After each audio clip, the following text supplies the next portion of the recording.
यो बच्चों, good evening. चलो start करें हम लोग। सो 12th standard book keeping and accountancy Maharashtra board new syllabus decide CSCS Harish मदारी, आप सभी का इस लेक्चर में हार्दिक स्वागत है। आई थिंक हम लोग लास्ट लेक्चर में क्या देखा था बेटा, एक बार बता देना। पार्टनरशिप का इंट्रोडक्शन हमारा हुआ था, यस और नो, और हमने फिक्स और फ्लक्चुएटिंग कैपिटल अकाउंट मेथड वाले जो क्वेश्चन थे वो सॉल्व किए थे, राइट। और पार्टनरशिप फाइनल अकाउंट का इंट्रोडक्शन हो गया था, जिसमें हमने ट्रेडिंग अकाउंट को डिटेल में पढ़ लिया था। कौन सा आइटम ट्रेडिंग अकाउंट में क्यों आता है, कैसे आता है, किस लिए आता है, यस और no.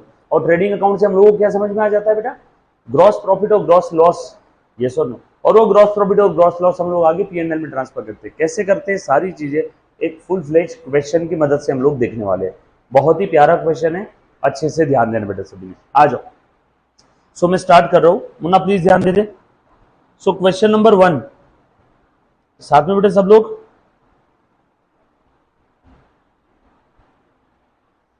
Just a second.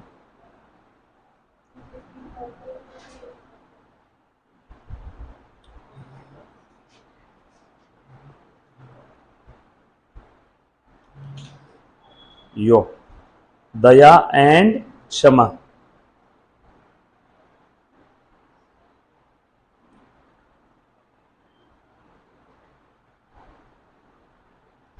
Hand recognition, एक नई चीज बता रहा हूं आपको मैं, है ना, ध्यान दे देना।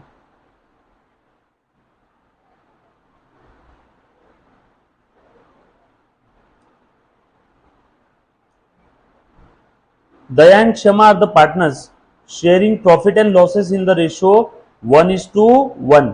ओके, आगे बोला है from the following trial balance and additional information prepare trading and profit and loss account. Okay, trading और पीएनएल अकाउंट हम लोगों को प्रिपेयर करना है। मुन्ना प्लीज ध्यान देना बेटा। और क्या दिया है प्लीज ध्यान देना। ट्रायल बैलेंस दे दिया आपको, सारे डेबिट बैलेंसेस दे दिए और क्रेडिट बैलेंसेस दे दिए बेटा। स्टॉक दे दिया है 1/4/2018 का, ओपनिंग स्टॉक दिया मुन्ना, ओपनिंग स्टॉक दिया है।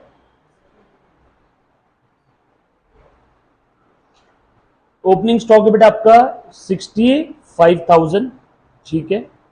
उसके बाद बिल रिसीवेबल दे दिया आपको 28,000, वेजेस एंड सैलरी 9,000।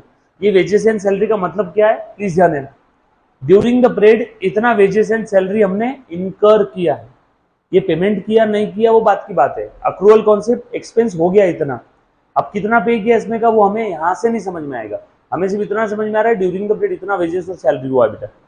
उसके बाद आगे और क्या दिया है, संडे डेटर्स दे दिए 130 to 500 के। बैड डेट है, इतना पैसा डूब गया। बैड डेट मतलब क्या, इतना पैसा डूब गया, डेटर्स ने पैसा नहीं दिया। परचेसेस दे दिया है, मोटर कार है, machinery, audit fee books of accounts को चेक करने के लिए जो फीस होती है वो।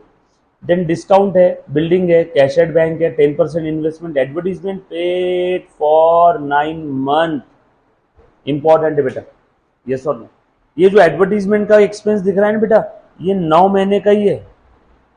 कितने महीने का होना चाहिए, पूरा 12 महीने का। यहाँ पे 9 मंथ्स लिखा है, मतलब 3 महीने का अभी भी हिसाब किताब करना बाकी है। Common sense. जब कभी भी ऐसा आपको ट्रायल बैलेंस के अंदर में ब्रैकेट में कोई इंफॉर्मेशन दी है तो समझ जाओ वो हिडन एडजस्टमेंट है। वो क्या है, हिडन एडजस्टमेंट। मतलब आपको नीचे के एडिशनल इंफॉर्मेशन में इसके बारे में नहीं दिया रहेगा, लेकिन आपको यहां से समझना होगा ये 9 मंथ्स का है और साल में 12 महीने होते हैं अकाउंटिंग ईयर में, मतलब 3 मंथ का एडवर्टीजमेंट का हिस्सा बाकी है। देखेंगे आखिर में, डोंट वरी कैसे करना है। उसके बाद रॉयल्टी दे दिया बेटा आपको। देन आगे और क्या क्या दिया है, रिजर्व है, कैपिटल है, दया का और क्षमा का, creditors, RDD, sales, outstanding wages, purchase sale और डिस्काउंट। भाई साहब इतनी सारी चीजें दे दी है, राइट। ट्रायल बैलेंस दे दिया, डेबिट बैलेंस, क्रेडिट बैलेंस सारे दे दिए। एडिशनल इंफॉर्मेशन में क्या क्या दिया है देखो तो जरा। एडिशनल इंफॉर्मेशन में आपको दिया हुआ है क्लोजिंग स्टॉक 40,000। अच्छा, एडिशनल इंफॉर्मेशन जो दी होती है ट्रायल बैलेंस के नीचे, मुन्ना प्लीज ध्यान देना, ये ऐसी इंफॉर्मेशन है, प्लीज ध्यान दे दो। अगर एडिशनल इंफॉर्मेशन में कोई ट्रांजैक्शन दिया है तो ये ऐसा इंफॉर्मेशन है जिसका अकाउंटिंग इफेक्ट अभी तक देना बाकी है, मतलब ये अनरिकॉर्डेड ट्रांजैक्शन है। सो आपके नोटबुक में लिख करके रख लो, कहीं तो समरी नोट्स है, इंपॉर्टेंट नोट्स में एडिशनल इंफॉर्मेशंस में जो ट्रांजेक्शन्स दिए होते हैं, transactions given in the additional information are nothing but an unrecorded transaction. Unrecorded transaction मतलब इनका इफेक्ट ऊपर के ट्रायल बैलेंस में अभी तक नहीं हुआ है, इनका इफेक्ट ऊपर के ट्रायल बैलेंस में अभी तक नहीं हुआ है, right. Depreciate planned building and machinery बोल रहा है 5% और 3% से रिस्पेक्टिवली। मतलब क्या है बेटा, बिल्डिंग और मशीनरी के ऊपर डेप्रिसिएशन चार्ज करना है। बिल्डिंग मशीनरी हम लोग जो असेट यूज करते हैं, यूज करने की वजह से असेट की वैल्यू जो कम हो जाती है, घसारा, उसको हम लोग बोलते हैं डेप्रिसिएशन। असेट यूज करने की वजह से और रेडी फॉर यूज के बाद जैसे जैसे समय बीतता है असेट की वैल्यू कम कम होती जाएगी, तो उसे हम लोग बोलते हैं डेप्रिसिएशन। 11th में आप लोगों ने देखा होगा। Bill receivable included dishonoured bill of ₹3000, बरोबर है क्या। अब ये बिल रिसीवेबल क्या है, 12th स्टैंडर्ड में एक सेपरेट टॉपिक है जिसका नाम है बिल्स ऑफ एक्सचेंज।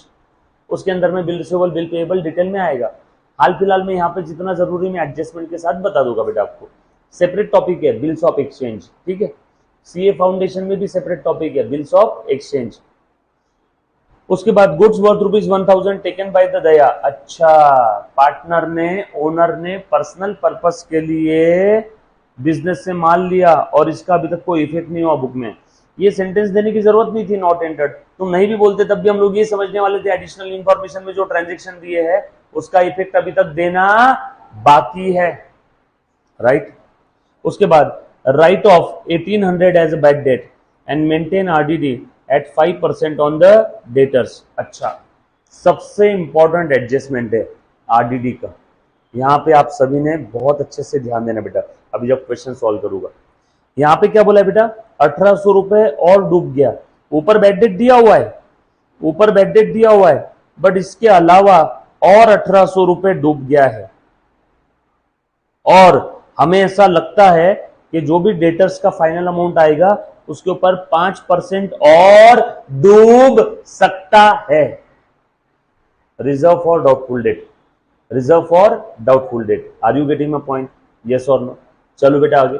उसके बाद goods of ₹6000 were sold but no entry was made in the books of account. 6000 का माल तो बेच दिया लेकिन उसकी बुक्स में एंट्री नहीं है।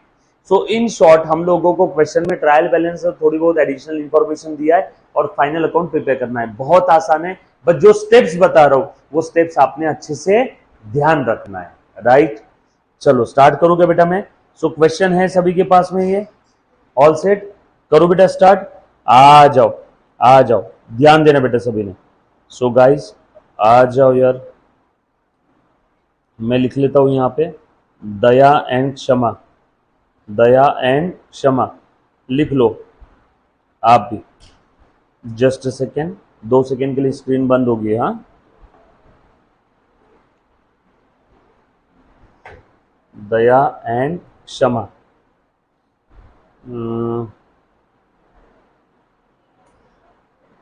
सर आप क्या कर रहे हो बेटा, मैं है ना जब मैं लिखता हूं तो उस समय इसने हैंड रिकॉग्नाइज नहीं करना चाहिए, तो उसके लिए सेटिंग कर रहा हूं।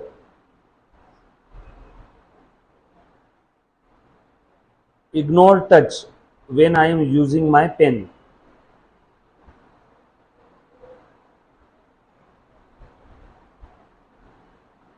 ठीक है,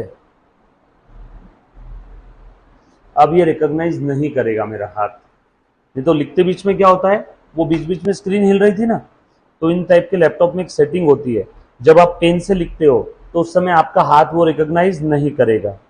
यस, अब रिकॉग्नाइज नहीं कर रहा है बेटा, ठीक है।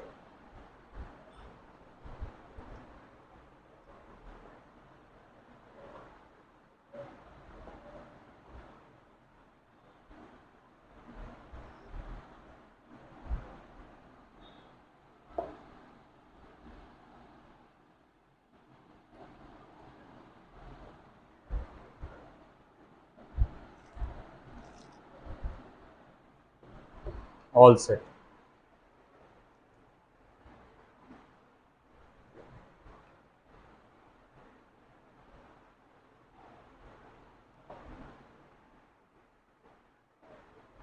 डन। आज करें बेटा हम लोग स्टार्ट। सो लिखो क्वेश्चन नंबर 1। क्वेश्चन नंबर 1 आपकी टेक्स्ट बुक का, आपके टेक्स्ट बुक का क्वेश्चन नंबर 1 क्या नाम था बेटा इसका? दया एंड क्षमा, डी के। डन। स्टार्ट करो बेटा, ध्यान देना। आ जाओ। सो सबसे पहले क्या क्या इसके अंदर में दिया है बेटा? शुरुआत देखो कैसे करना है। जब भी मैं पार्टनरशिप का फाइनल अकाउंट का क्वेश्चन सॉल्व करूंगा, सब लोग प्लीज अच्छे से ध्यान देना। जब भी मैं पार्टनरशिप का फाइनल अकाउंट का क्वेश्चन सॉल्व करूंगा तो कैसे सॉल्व करना है। सबसे पहली स्टेप, इन्होंने ट्रेडिंग P&L और बैलेंस शीट बनाने के लिए बोला है, तो step number 1 side by side में स्टेप लिख लेना कैसे सॉल्व करते फाइनल अकाउंट का क्वेश्चन। स्टेप नंबर 1 जो बनाने के लिए बोला है उसका फॉर्मेट बना लो, एक पेज का ट्रेडिंग, एक पेज का P&L, एक पेज की बैलेंस शीट। राइट सर, अगर पेज कम लगा तो अरे बना लो, पूरा ड्रॉ कर लो, है ना, एकदम स्पेशियस रॉयल लाइफ की तरह जीना एकदम, है ना, किस्तों में इंस्टॉलमेंट में जिंदगी नहीं जीना है, आधे आधे पेज का नहीं करना है, एक एक पेज का बना लो, है ना। सो ट्रेडिंग P&L और बैलेंस शीट बोला था, ट्रेडिंग P&L और बैलेंस शीट। तो मैं देखो अब कर लेता हूँ बेटा, ट्रेडिंग P&L और बैलेंस शीट। मुन्ना ध्यान दे दो, ये फॉर्मेट बना रहा हूँ। सो यहाँ पे लिख लेता हूँ trading account, trading account for the year ended, for the year ended 31 March 19, debit side credit side, है ना, लिखना ऐसा। इन द बुक्स ऑफ ऐसे ऊपर लिखना, इन the books of, in the books of Daya and क्षमा, बरोबर है ना। और उसके बाद लिखो trading account for the year ended 31 March 19। Right, सब लोग साथ में बेटा, ओके।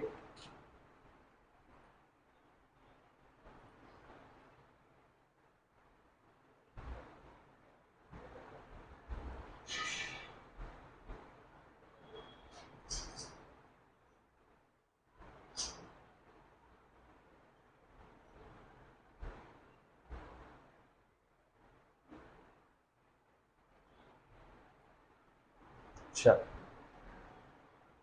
आज उसके बाद profit and loss account, profit and loss account debit side, same dialogue for the year ended. बताता हूं ये क्यों लिखते हैं बेटा फॉर द ईयर एंडेड। लिखो पहले for the year ended 31 March 19, और उसके बाद बेटा आपका balance sheet, balance sheet as on 31 March 19। Balance sheet हमें स्पेसिफिक उस डेट की पोजीशन बताती है जिस दिन की आप बैलेंस शीट बना रहे हो।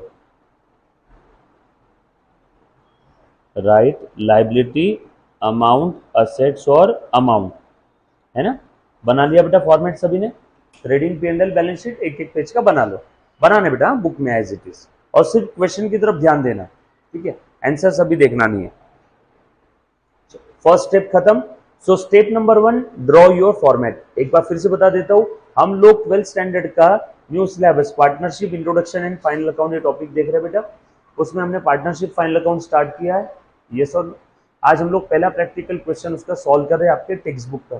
कैसे सॉल्व करना है? Step number 1 trading P&L balance sheet जो बनाने बोला है उसका फॉर्मेट ड्रॉ कर लेना। स्टेप नंबर 2, आ जाओ मुन्ना, ध्यान दो बच्चे से सब लोग।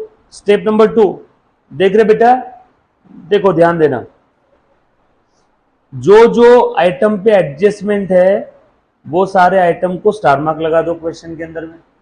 Step number 2 star mark your adjustment. Step number 1 format draw करो। स्टेप नंबर 2 जो भी एडजस्टमेंट है उसको स्टार मार्क्स लगा दो। Are you getting my point? Done, चलो ग्रेट। चलो पढ़ो क्लोजिंग स्टॉक। अब ट्रायल बैलेंस में तो कोई क्लोजिंग स्टॉक दिया हुआ नहीं है, ट्रायल बैलेंस में कहीं क्लोजिंग स्टॉक दिया नहीं है, तो उसके ऊपर स्टार मार्क कहां से लगाएंगे? छोड़ दो। जो एडजस्टमेंट, जो एडिशनल इंफॉर्मेशन में आइटम दिए हैं, जो आपको एडिशनल इंफॉर्मेशन में आइटम दिए हैं, उन सारे आइटम के ऊपर ट्रायल बैलेंस में ढूंढ ढूंढ के, एडिशनल इंफॉर्मेशन वाला आइटम ट्रायल बैलेंस में ढूंढ के उसके ऊपर स्टार मार्क लगा लो। स्टेप नंबर 2 थी ये, एडिशनल इंफॉर्मेशन वाले आइटम को ढूंढ ढूंढ के ट्रायल बैलेंस में जहां जहां पे एडिशनल इंफॉर्मेशन वाले आइटम दिख रहे हैं उसके ऊपर क्या लगाना है, स्टार मार्क लगाना।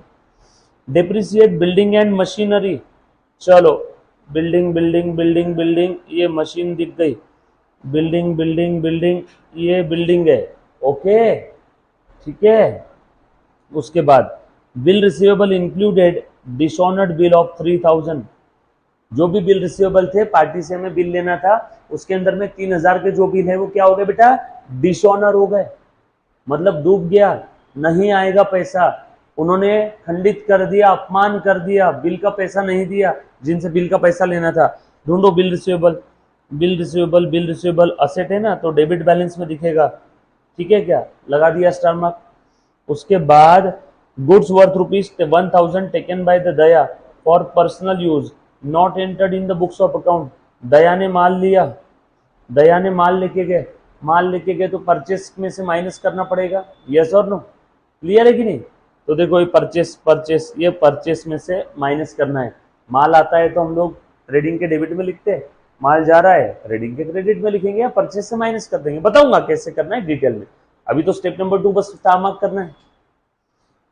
सर यहाँ पे दया के वहां पे स्टार मार्क लगाना है परचेस में, दोनों में से कहीं पे भी लगा दो, कोई दिक्कत वाली बात नहीं। उसके बाद write off 1800 as a bad debt and maintain RDD on the debtors, दो एडजस्टमेंट है, एक तो बैड डेट है और डेटर्स के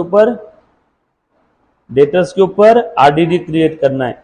सर आरडीडी क्या होता है बताता हूँ एडजस्टमेंट के साथ, डिटेल में बताऊंगा, चिंता मत करो, अभी स्टेप नंबर 2 चल रही है, बस स्टार मार्क लगाना है। उसके बाद और कौन सी एडजस्टमेंट है, goods worth 6000 were sold but no entry made in the books, माल बेचा बट एंट्री आई नहीं, माल बेचा सेल हो गया बट अभी तक उसका एंट्री नहीं किया, ठीक है, लगा दिया मैंने सब पे एडजस्टमेंट। क्या बोले बेटा, आरडीटी पे नहीं लगाया, ये ले आरडीटी पे भी लगा देता हूँ, हाँ पिछले वाले में 2 एडजस्टमेंट थी ना, thank you Ketaki.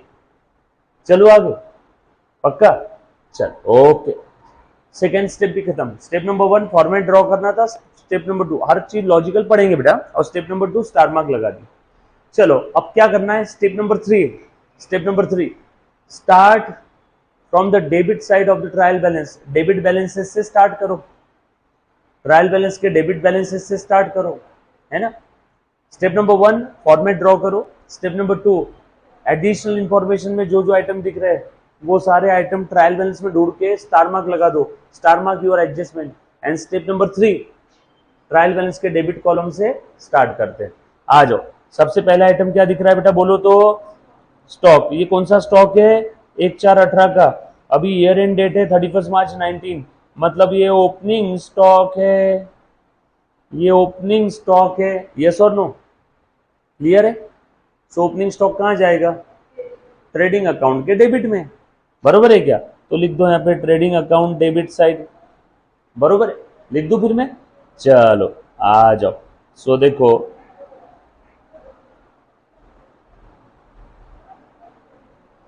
So opening stock trading account के डेबिट में हम लोग लिख रहे हैं बेटा, particulars amount, particulars amount, opening stock कितना था बेटा, ओपनिंग स्टॉक का अमाउंट बताना जरा, 60, पक्का, ओपनिंग स्टॉक का अमाउंट है बेटा 65,000, ठीक है, लिख दिया बेटा, ऑल सेट, डन। चलो नेक्स्ट आइटम बेटा, आ जाओ, ध्यान दे, ओपनिंग स्टॉक के बाद अगला आइटम है बिल रिसीवेबल, ओपनिंग स्टॉक के बाद अगला आइटम है बिल रिसीवेबल, बिल रिसीवेबल पे एडजस्टमेंट है, बोलो बिल रिसीवेबल क्या है बेटा, आपकी एसेट है, बिल रिसीवेबल आपकी क्या है, एसेट है, एनी रिसीवेबल, एनी अरियर्स, आना बाकी, debtors, building, land, machinery, balance sheet के एसेट साइड में जाएगा ना, तो बैलेंस शीट के असेट में लिखते हैं 28,000, बट इसके ऊपर क्या है बेटा, एडजस्टमेंट है। तो देखो मैं कैसे लिख रहा हूँ, ध्यान दे देना। सो बैलेंस शीट के असेट साइड में मैं लिख रहा हूँ बिल रिसीवेबल, बैलेंस शीट के असेट साइड में लिख रहा हूँ बिल रिसीवेबल, ऊपर रहेगी आपकी फिक्स्ड असेट, है ना, परमानेंस अप्रोच, और नीचे आपकी रहेगी करंट असेट, नीचे आपकी रहेगी करंट असेट,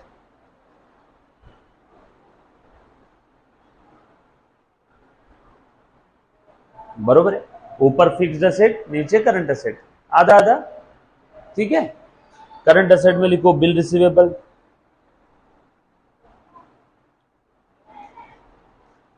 बिल रिसीवेबल कितना अमाउंट था बेटा उसका, इनर कॉलम में लिखना। सर इनर कॉलम क्यों, क्योंकि उसके ऊपर एडजस्टमेंट है, एडजस्टमेंट जब आएगी तब हम लोगों को इफेक्ट देना पड़ेगा, दैट्स व्हाई। डन, चलो बिल रिसीवेबल भी हो गया। बिल रिसीवेबल के बाद क्या है बेटा आगे, वेजेस एंड सैलरी।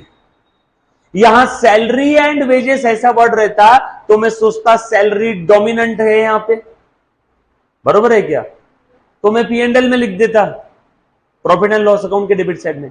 यहां वेजेस एंड सैलरी लिखा है, मतलब वेजेस यहां पे डोमिनेंट है, वेजेस इंपॉर्टेंट है यहां पे। और वेजेस ये कौन सा है, ये डायरेक्ट एक्सपेंस है, माल को लाने का खर्चा है या फिर माल को हैंडल करने का खर्चा है, माल से रिलेटेड खर्चा है। Wages direct expense related to goods, labour charges direct expense related to goods. बोलो बेटा फिर कहां जाएगा वेजेस, ट्रेडिंग अकाउंट के डेबिट साइड में। रीजन समझ में आया क्यों जाएगा वहां पे। So wages and salary trading account के डेबिट में लिखो, ट्रेडिंग अकाउंट के डेबिट में टू वेजेस एंड सैलरी, कोई एडजस्टमेंट नहीं था। कितना अमाउंट है बेटा इसका बताओ, 9,000 लिख दिया बेटा। उसके बाद वेजेस एंड सैलरी के बाद है डेटर्स 1,32,500, इस पे एडजस्टमेंट है बेटा। डेटर्स बैलेंस शीट के असेट साइड में, बिल रिसीवेबल पे एडजस्टमेंट है, नीचे एक लाइन की जगह छोड़ देना और उसके बाद लिखना डेटर्स, एक एक आइटम का सलाम है बेटा। डेटर्स कितना अमाउंट बेटा बताना, 132,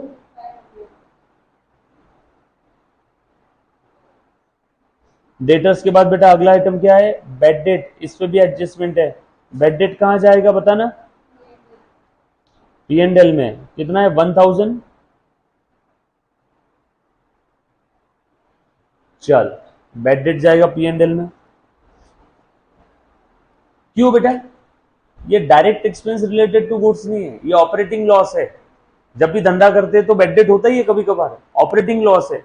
all operating expense and operating losses या indirect expenses profit and loss account के डेबिट में। ये आसान भाषा में जो ऐसे खर्चे या इनकम जो ट्रेडिंग में नहीं आते हैं वो स्ट्रेट वे कहां चले जाएंगे, प्रॉफिट एंड लॉस अकाउंट में। प्रॉफिट एंड लॉस अकाउंट हम लोग क्यों बनाते हैं, to find out net profit और लॉस। सो देखो मैं यहां लिख रहा हूं particulars amount, particulars amount, PARTICULARS, particulars, ठीक है, लिख देता हूं यहां पे बेड डेट। इनर कॉलम में लिखो कितना अमाउंट था, 1,000 लिख दिया मैंने इनर कॉलम में 1,000।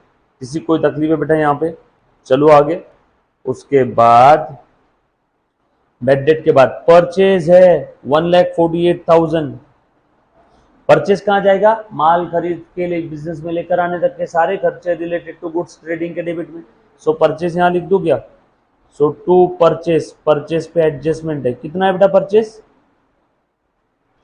बोलो, 1,48,000 लिख दिया मैंने इनर कॉलम में, यस और। उसके बाद परचेज के बाद है बेटा आगे मोटर कार 68,000। परचेज के बाद क्या है, मोटर कार। मोटर कार पे कोई एडजस्टमेंट है क्या ढूंढो, motor car motor car motor car motor car, कोई एडजस्टमेंट नहीं दिख रही है, no adjustment, as it is. मैं लिख देता हूं इसको बैलेंस शीट के असेट साइड में, क्योंकि मोटर कार आप लोगों के लिए असेट है, क्योंकि मोटर कार आप लोगों के लिए असेट है। बैलेंस शीट के असेट साइड में फिक्स असेट में लिख दो मोटर कार। कितना अमाउंट है बेटा इसका, 60, ओके, ये मैंने लिख दिया 68,000, राइट। चलो आगे, पक्का। नेक्स्ट, मोटर कार के बाद है बेटा आपका मशीनरी 1,14,800, इस पे एडजस्टमेंट है, लो 1,48,000 इनर कॉलम में लिख दिया, 1,14,000, 1,14,800, 1,14,800। उसके बाद नेक्स्ट आइटम क्या है बेटा, फटाफट से, ऑडिट फी 1,200। अच्छा, ऑडिट फी कहां जाएगा, प्रॉफिट एंड लॉस अकाउंट में। उसके बाद just a second, sales return कहां जाएगा, ट्रेडिंग अकाउंट में। डिस्काउंट कहां जाएगा, ये डेबिट बैलेंस वाला डिस्काउंट है, मतलब खर्चा है, माल बेचने का खर्चा है। माल लाने का खर्चा होता तो ट्रेडिंग के डेबिट में लिखते, ये माल बेचने के लिए खर्चा दे रहे है ना, कस्टमर को डिस्काउंट देते हैं ना हम लोग, माल सेल करने के लिए खर्चा हो रहा है, सो P&L में जाएगा। डेबिट बैलेंस है मतलब खर्चा है, यस और नो। क्रेडिट बैलेंस होता तो इनकम होता, all expense losses debit balance, income gain credit balance, yes और नो। उसके बाद बिल्डिंग बैलेंस शीट के असेट में, cash at bank balance sheet के असेट में, इन्वेस्टमेंट बैलेंस शीट के असेट में, एडवर्टीजमेंट P&L में, रॉयल्टीज खर्चे वाली रॉयल्टी है, ट्रेडिंग के डेबिट में, माल लाने के लिए रॉयल्टी देते हैं, यस और नो। अब आप मुझे सारे आइटम लाइन बाय लाइन बताओ, और अगर एडजस्टमेंट होगी तो इनर कॉलम में, ठीक है।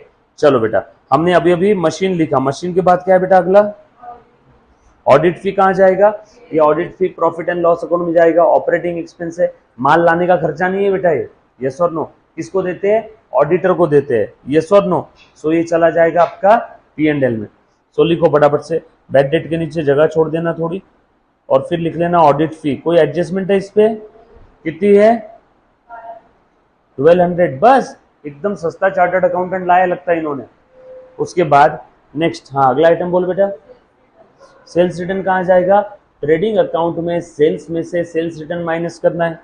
सो यहाँ पे लिख देता हूं सेल्स में से ये माइनस करना होगा सेल्स रिटर्न। अमाउंट कितना बेटा सेल्स रिटर्न का, 2000। तो देखो इनर कॉलम में मैंने माइनस में लिख दिया, सेल्स में से सेल्स रिटर्न माइनस करते बेटा, यस और नो। चलो आगे, उसके बाद अगला आइटम बोल बेटा, डिस्काउंट पे एडजस्टमेंट नहीं है कोई, डिस्काउंट का डेबिट बैलेंस वाले कॉलम में है, मतलब डिस्काउंट ये खर्चा है। ट्रायल बैलेंस के डेबिट बैलेंस वाले कॉलम में, मतलब ये खर्चा है। सो लिख दूं क्या, टू डिस्काउंट P&L के डेबिट में 2300। हाँ उसके बाद बेटा बिल्डिंग पे एडजस्टमेंट है।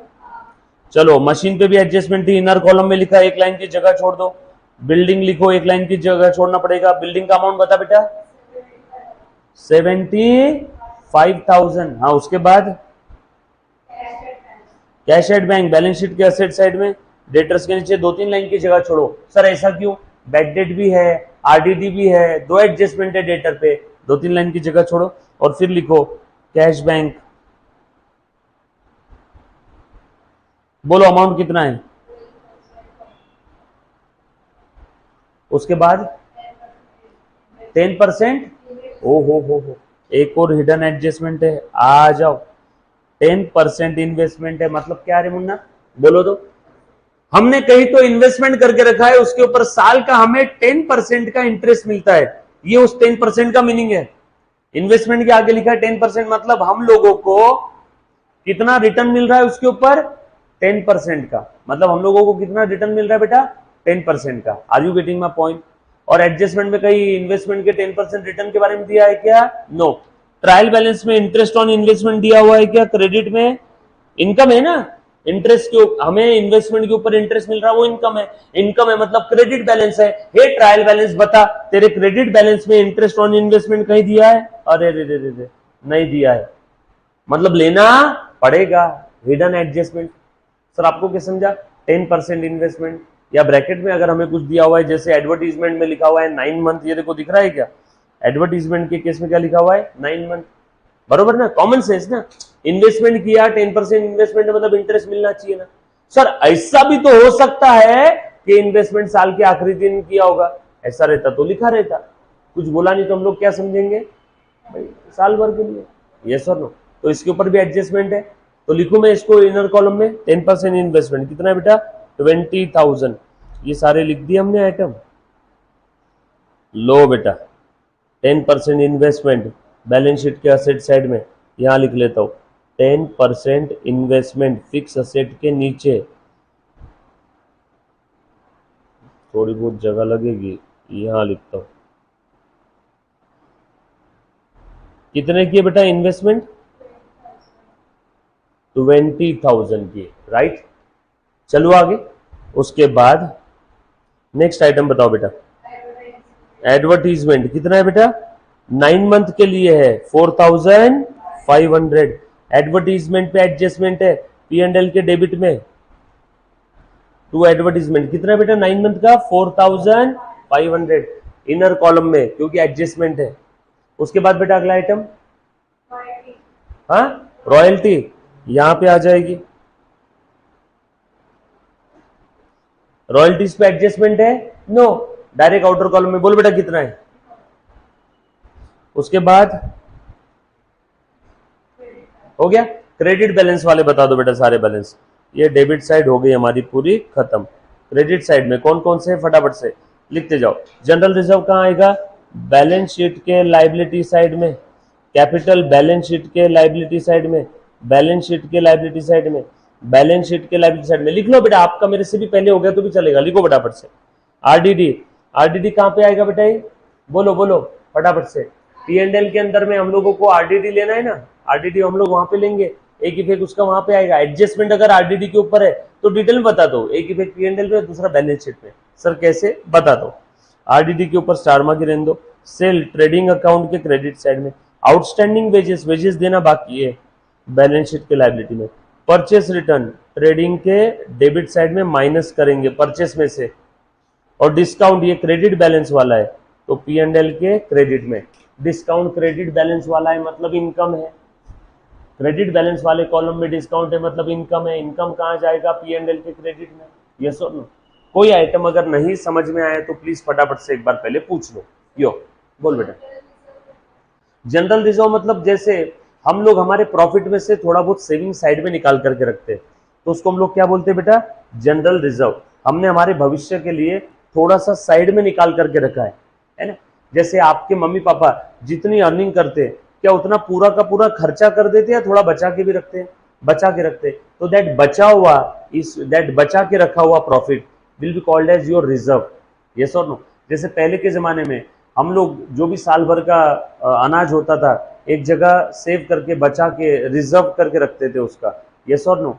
वैसे ही अभी क्या होता है जो भी हम लोग अर्निंग करते हैं उस 100 रुपए की अर्निंग में से हम लोग 40 रुपए खर्चे कर देते हैं सारे, और 60 रुपए जो बचा के रखते हैं भविष्य के लिए तो वो हो गया हमारा रिजर्व। ये हमारे भारतीय लोगों की सेविंग टेंडेंसी है, यस और नो। तो प्रॉफिट में से हमने जो भी बचा करके रखा हुआ है आज तक तो उसके अंदर में कितना बैलेंस था 14,500। So general reserve is nothing but your past profit which you have apportioned, जो आपने अपोर्शन किया साइड में निकाल के रखा, यस और नो। सारा का सारा थोड़ी खर्चा करना है तो आपने साइड में निकाल के रखा है तो उसके लिए आपने रिजर्व बना लिया। जैसे एक पिता अपनी बेटी की शादी के लिए रिजर्व करता है या प्रोविजन क्रिएट करता है, यस और नो। तो रिजर्व हमने निकाल के रखा लेकिन किस पर्पस के लिए निकाला वो पर्पस मालूम नहीं है, बस बचा करके रख लो, है ना। फ्यूचर में हो सकता है कभी कुछ जरूरत पड़ जाए, आनी बानी की परिस्थिति आ जाए तो हम लोग हमारे प्रॉफिट से साइड में निकाल के रखते हैं। मतलब जनरल रिजर्व इज एक वर्ड में पास्ट ईयर प्रॉफिट है क्या, हाँ general reserve is your past year profit जो आपने साइड में निकाल के रखा हुआ है। तो ये भी किसका रहेगा ओनर का, पास्ट ईयर प्रॉफिट भी किसका है ओनर का, प्रेजेंट प्रॉफिट भी किसका है ओनर का। तो ये कहां जाएगा बैलेंस शीट के लायबिलिटी साइड में कैपिटल के नीचे जनरल रिजर्व। कहां से एसेट रहेगा बेटा, प्रॉफिट क्या है, ये प्रॉफिट है कि ये बता लॉस है। प्रॉफिट किसका है, ओनर और बिजनेस सेम पर्सन है अलग है, अलग पर्सन है। तो किसी अलग पर्सन की हमारे पास कोई चीज है तो असेट है या लायबिलिटी है। लॉजिक क्लियर हुआ बेटा, सभी को समझ में आया, पक्की बात। चलो आगे, चल। सो जनरल रिजर्व है 14,500, लिख दो बैलेंस शीट के लायबिलिटी साइड में। आपको बांटना है तो आप इसको बांट भी सकते हो, जनरल रिजर्व को बांटना है तो आप बांट भी सकते हो बेटा, यस और नो। चल लिख लो। सो यहां पे लिख लेता हूं सबसे पहले कैपिटल, दया और क्षमा, जगह छोड़ के थोड़ी, बरोबर है क्या? लिख लो कैपिटल के बैलेंसेस लिख लो सबके, फटाफट से बैलेंस लिख लो बेटा सारे।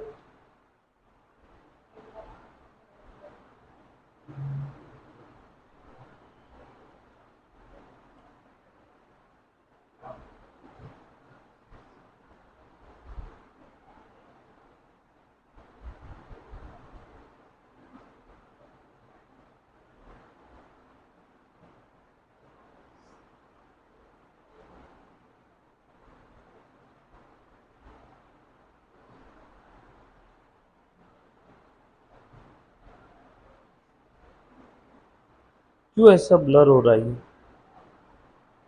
अच्छा, रुकने के बाद क्लियर दिखता है नहीं? ओके, ठीक, लिख दिया बेटा सभी ने? जनरल रिजर्व लिखा? ओके, लिख दो ना? ये कैपिटल के नीचे मैंने लिख दिया जनरल रिजर्व। कितना है बेटा जनरल रिजर्व का अमाउंट? 14,500, राइट। जनरल रिजर्व के बाद अगला आइटम बताओ बेटा, फटाफट से क्वेश्चन में देख करके। हाँ, कैपिटल कितना बेटा बता दो, दया और क्षमा का? 1,50,000 और क्षमा का 1,60,000 और क्षमा का 1,20,000, राइट। चलो आगे, चलो उसके बाद अगला आइटम पढ़ो बेटा। कैपिटल लिख दिया। नेक्स्ट है क्रेडिटर्स। क्रेडिटर्स कितने सर आपने कैपिटल इनर कॉलम में क्यों लिखा? उस पर तो एडजस्टमेंट भी नहीं था। आ सकता है मन में सवाल, प्रॉफिट लॉस जो भी होगा वो कैपिटल में एड लेस करना पड़ेगा ना, इसलिए इनर कॉलम में लिखा, राइट। चलो उसके बाद क्रेडिटर्स, क्रेडिटर्स 98,000, आरडीडी 1800। मैं सिर्फ बस बर्तन वाली बाई बर्तन धो के चली गई, सारे बर्तन ट्रायल बैलेंस में रख दिए, मैं चीजें उठा उठा के जगह पे रख रहा हूं, अभी तक एक भी एडजस्टमेंट ने सॉल्व नहीं किया है, एक भी एडजस्टमेंट अभी तक हुआ नहीं बेटा। हाँ बेटा, क्रेडिटर्स का अमाउंट बता दे। 98,000। उसके बाद बेटा आगे आरडीडी कितना है बेटा? 1800। ओके चलो लिखो, देखो अब मैं साइड में एक वर्किंग नोट बना कर रख रहा हूं, है ना। आ जाओ, आरडीडी है आपका 1,800 रुपए। चलो इसको साइड में वर्किंग नोट बना करके मैंने लिख दिया और ट्रायल बैलेंस का आरडीडी का बैलेंस लिख दिया। बता दो आखिर में क्या करना है इसका। उसके बाद का आइटम बताओ बेटा। सेल्स कितना है बोलो? 2,85,500, राइट। उसके बाद आउटस्टैंडिंग वेजेस लाइबिलिटी साइड में लिख दो। इस पे एडजस्टमेंट थी क्रेडिटर्स के ऊपर? कुछ नहीं थी। आउटस्टैंडिंग वेजेस कितना बेटा बता देना। चलो और परचेस रिटर्न, परचेस में से माइनस करो, बोलो कितना है। हाँ उसके बाद डिस्काउंट, डिस्काउंट मिला है हम लोगों को, क्रेडिट बैलेंस में दिया है ट्रायल बैलेंस के, इनकम है मेरे लिए, बोल बेटा कितना है। उसके बाद खत्म। सो ट्रायल बैलेंस हमारा पूरा खत्म हो गया। यहां तक किसी बच्चे को कोई डाउट है? सिंपल है, सारे आइटम बस उठा के जगह पे रखे हैं मैंने। आ जाओ अब वन बाय वन सारी एडजस्टमेंट देखते बेटा। सबसे पहली एडजस्टमेंट मुन्ना, सबसे पहली एडजस्टमेंट, सारे आइटम्स मैंने ट्रायल बैलेंस के लिख दिए, बरोबर है। नाउ जो भी बच्चा लेक्चर देख रहा है बेटा, प्लीज जहां पे भी डाउट है तब तक पूछना है। ट्रायल बैलेंस के अंदर में सारा कचरा भर के चले गए थे, हमने बाइफरकेट कर दिया। जो डायरेक्ट एक्सपेंस डायरेक्ट इनकम है ट्रेडिंग में डाल दिया, indirect expense indirect income, official expense printing stationery rent ये वो सब P&L में डाल दिया, यस और no. Assets liability balance sheet में डाल दिया। अब लाइन बाय लाइन सारी एडजस्टमेंट दिख रहा हूँ। पहली एडजस्टमेंट दी है बेटा क्लोजिंग स्टॉक की। क्लोजिंग स्टॉक कितना है बेटा मुन्ना आपका? 40,000। क्लोजिंग स्टॉक कहाँ जाता है एक बार फटाफट से बता देना। रेवेन्यू मैचिंग कॉन्सेप्ट हमने देखा था। क्लोजिंग स्टॉक ये बचा हुआ माल है हमारा, यस और नो। और एडिशनल इंफॉर्मेशन के अंदर में अगर कोई आइटम दिया हुआ है मतलब उसकी अकाउंटिंग अभी तक पेंडिंग है। और अकाउंटिंग के कितने इफेक्ट होते हैं बेटा? अगर कोई ट्रांजैक्शन रिकॉर्ड करना बाकी है, अगर किसी आइटम की अकाउंटिंग बाकी है, तो डबल एंट्री सिस्टम के हिसाब से उसके कितने इफेक्ट होने चाहिए? 2। यस और नो। सो क्लोजिंग स्टॉक के 40,000 के यहाँ पे कितने इफेक्ट जाएंगे? 2। एक तो बचा हुआ माल है। सो रेवेन्यू मैचिंग कॉन्सेप्ट कहता है ये माल आपका स्प्रेड में सेल नहीं हुआ है, राइट, तभी बचा हुआ है। क्लोजिंग स्टॉक आपका स्प्रेड में सेल नहीं हुआ है, तभी ये बचा हुआ है। यस और नो। और स्प्रेड में सेल नहीं हुआ मतलब इससे रिलेटेड खर्चा भी स्प्रेड में नहीं आना चाहिए। लेकिन परचेस के अंदर में कहीं ना कहीं ये भी माल दिख रहा होगा ना, ये माल जो बचा है वो कहां से बचा? ओपनिंग स्टॉक और परचेस में कहीं बचा हुआ माल होगा और स्प्रेड में सेल नहीं हुआ। तो हम लोग एक काम करते हैं, इस माल को परचेस में से या ओपनिंग स्टॉक से या ट्रेडिंग के डेबिट में जो खर्चे उसमें से माइनस कर देंगे। लॉजिक क्या है? रेवेन्यू मैचिंग कॉन्सेप्ट बताया था आपको, एक बार देखो ध्यान देना, सिंपल सा लॉजिक है। ये ट्रेडिंग अकाउंट है, माल खरीदा आपने, परचेस 10 क्वांटिटी, आपने सेल किया 6 क्वांटिटी, कितने क्वांटिटी का रेवेन्यू है? 6। कितने क्वांटिटी का खर्चा दिख रहा है? 10। सही है कि गलत है? गलत है। Expense of particular period should match with the revenue of same particular period. Are you getting my point? So यहाँ पे जब इनकम 6 क्वांटिटी का है तो खर्चा भी 6 क्वांटिटी का ही आना चाहिए। खर्चा तो 10 का दिख रहा है ना, तो इसमें से माइनस कर दो 4, और ये जो 4 है यही तो आपका क्लोजिंग स्टॉक है। सो क्लोजिंग स्टॉक का एक इफेक्ट कहाँ आता है? ट्रेडिंग के क्रेडिट में। क्यों आया, समझ में आया? देखो 10 - 4 कितना आ गया? 6। सो इनकम भी 6 और खर्चा भी 6 क्वांटिटी का। सो क्लोजिंग स्टॉक ट्रेडिंग अकाउंट के क्रेडिट साइड में दिखाना, पहला इफेक्ट। और दूसरा, क्लोजिंग स्टॉक ये कब बिकेगा? शायद फ्यूचर में, मतलब फ्यूचर में इससे बेनिफिट होने वाला है। हर वो रिसोर्स जिसका बेनिफिट हमें फ्यूचर में भी होगा उस रिसोर्स को हम लोग प्यार से क्या बोलेंगे बेटा? एसेट। इसीलिए क्लोजिंग स्टॉक का दूसरा इफेक्ट कहाँ जाएगा? असेट साइड में, राइट। पक्की बात। चलो बेटा आगे। सो आ जाओ, मैं क्लोजिंग स्टॉक का इफेक्ट दे रहा हूं बेटा 2। 40,000 का था अपना, एक तो यहां पे आ जाएगा बाय क्लोजिंग स्टॉक 40,000। अच्छा, क्लोजिंग स्टॉक की अगर दो फिगर दी है, मार्केट वैल्यू और कॉस्ट, तो दोनों में जो कम रहेगा वो लेना, दोनों में जो कम रहेगा वो लेना, कंजर्वेटिज्म कॉन्सेप्ट। और दूसरा इफेक्ट कहां जाएगा बेटा? बैलेंस शीट के असेट साइड में लिख दो क्लोजिंग स्टॉक 40,000। चलो आगे, पहले एडजस्टमेंट समझ में आई बेटा सभी को? पक्की बात? Done, great. उसके बाद अगली adjustment, depreciate building and machinery at 5% and 3% respectively. Building और मशीनरी को डिप्रिसिएट करो एट 5% एंड 3% रिस्पेक्टिवली। चलो आ जाओ, डिप्रिसिएशन चार्ज कर लेते। बिल्डिंग और मशीनरी का निकालो तो बेटा अमाउंट कितना दिया था? बिल्डिंग बिल्डिंग का था 75,000। 75,000 पे 5% कैलकुलेट करो, बोलो कितना आ रहा है बेटा? कैसे निकालना है सर? 70,000 और 5,000 तोड़ दो ना बिल्डिंग के अमाउंट को। अब इस पे 5% निकालो, ये कितना आ जाएगा? 3,500 रुपए। और इस पे 5% निकालो, ये कितना आ जाएगा? 250 रुपीज। तो ये आ गया 3750। ओ वाह ओरल। अरे 75,000 का बिल्डिंग था, मैंने दो टुकड़ों में तोड़ दिया 75,000 को। 70,000 5,000, 70,000 का 10% 7,000, आधा 3.5। 5,000 का 10% 500, आधा 250, तो 3.5 और 250 3750 ओरल है ना। चलो आगे। सो 3750 डिप्रिसिएशन आया बिल्डिंग का। चलो डिप्रिसिएशन के दो इफेक्ट बताओ क्या क्या रहेंगे? डिप्रिसिएशन ये आपका ऑपरेटिंग एक्सपेंस है, सो P&L के डेबिट में जाएगा। माल लाने का खर्चा थोड़ी है ये तो अदर देन अदर एक्सपेंस है ना, इनडायरेक्ट एक्सपेंस है, ऑपरेटिंग एक्सपेंस है। Direct expense related to goods नहीं है। यस और नो?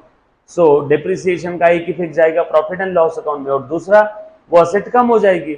जिस असेट पे डिप्रिसिएशन लग रहा है किस पे? ये बिल्डिंग पे। सो बिल्डिंग का एक इफेक्ट डिप्रिसिएशन का बिल्डिंग पे। देखो जरा, टू डिप्रिसिएशन, एडवर्टीजमेंट के लिए जगह छोड़ना ऊपर थोड़ी। कितना है बेटा? बिल्डिंग का बोल रहे Munna 3750 per annum word bid कुछ नहीं था। डिप्रिसिएशन में डायरेक्ट लिखा था 5%। बिल्डिंग का ही था ना 5%, एक बार चेक कर लेना। मशीनरी का 5% है, बिल्डिंग का कितना है? बिल्डिंग का 3% है, बिल्डिंग का 5 है। रिस्पेक्टिवली वर्ड पढ़ो ना आगे। मशीनरी एंड बिल्डिंग लिखा है ना, 5 और 3, तो पहला वर्ड है मशीन, तो 5% उसका मशीन का रहेगा, सॉरी बिल्डिंग का रहेगा। Building and machinery 5 and 3, building machinery 5 3, तो पहला वर्ड बिल्डिंग, पहला रेट ऑफ डिप्रिसिएशन 5%, तो 5 किसका है? बिल्डिंग का है। चल अब इसका दूसरा इफेक्ट दे दो, बिल्डिंग में से माइनस कर दो, माइनस डेप्रिसिएशन 3750, आउटर कॉलम में अमाउंट लिखो, 75 में से 3 गए 72, 71,250 रुपए, 71,350 हो गया डिप्रिसिएशन के दो इफेक्ट। मशीनरी के ऊपर कितना परसेंट है बेटा? माइनस डेप्रिसिएशन, बोलो कितना आएगा? 3%। अगेन बोलो तो बेटा, 1,14,800 है, तो देखो 3% निकाल रहा हूं, 1,14,800, 1,00,000 का 3% 3,000, 14,000 का 3% बोलो बेटा 420, 14 दूनी 28, 14 त्रिक 4, 14,000 का 10% 1,400, 5% 700, 3% 420, बरोबर है क्या? 14,000 का 3%, समझा ना सभी को? 14 का 14, 14 दूनी 28, 14 त्रिक 4, बरोबर है, 420 आ गया। और उसके बाद 800 का 3%, 800 का 5% हो जाएगा बेटा आपका 40 रुपए, 3% कितना हो जाएगा? 24 रुपए, 8 त्रिक 24, बरोबर? पक्का? तीनों का टोटल कर दो, 3,400, 3,444 आया क्या? समझा कैसे निकाला? कैलकुलेटर अलाउड नहीं एग्जाम में। सो 3,444 रुपए माइनस कर बेटा 1,14,800 में से। अब 1,14,000 में से 3,000 चले गए, बचा कितना? 1,11,800, 400 चले गए, बचा कितना? 1,11,400, और 44 चला गया, 3,000 माइनस किए, 400 माइनस किए, 3,000 माइनस किए, 400 माइनस किया, अब 44 भी माइनस कर देता हूं ना, बोलो बचा कितना? 1,11,356, 3,444 माइनस किया अलग अलग टुकड़ों टुकड़ों में, सो 1,11,356 बचा है क्या? Are you getting my point? और इसका डेप्रिसिएशन का दूसरा इफेक्ट लिख दो, 3,444 मशीन का डेप्रिसिएशन, लिखो फटाफट से, करो बेटा, कंप्लीट करो। लिख लिया बेटा सभी ने? चलो डेप्रिसिएशन का हो गया।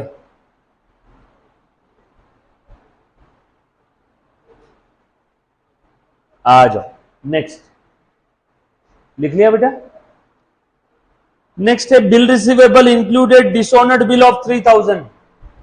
जंबो क्वेश्चन देते, हर क्वेश्चन भरपूर टाइम लेते, ये पार्टनरशिप फाइनल अकाउंट के क्वेश्चन की बात, खास बात बता देता हूं, एक क्लास एक क्वेश्चन अच्छे से हो जाना चाहिए, और नेक्स्ट लेक्चर में आने के पहले अगला क्वेश्चन ट्राई करके आना है, ताकि अगर आप क्वेश्चन ट्राई करके आओगे तो हर लेक्चर में 2-2 क्वेश्चन हो सकते हैं, है ना, 5 से 10 क्वेश्चन रहते हैं हर टॉपिक में, बरोबर है?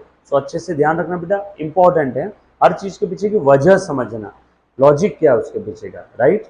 आ जाओ। So bill receivable included dishonoured bill of 3,000, ऊपर जो बिल रिसीवेबल है ना, इसमें डिसऑनर्ड बिल है 3,000 के, मतलब वो बिल डूब गया, पैसा नहीं आएगा, डिसऑनर है, तो निकाल दो ना उसको वहां से, बिल डिसऑनर्ड है तो निकाल दो उसको वहां से।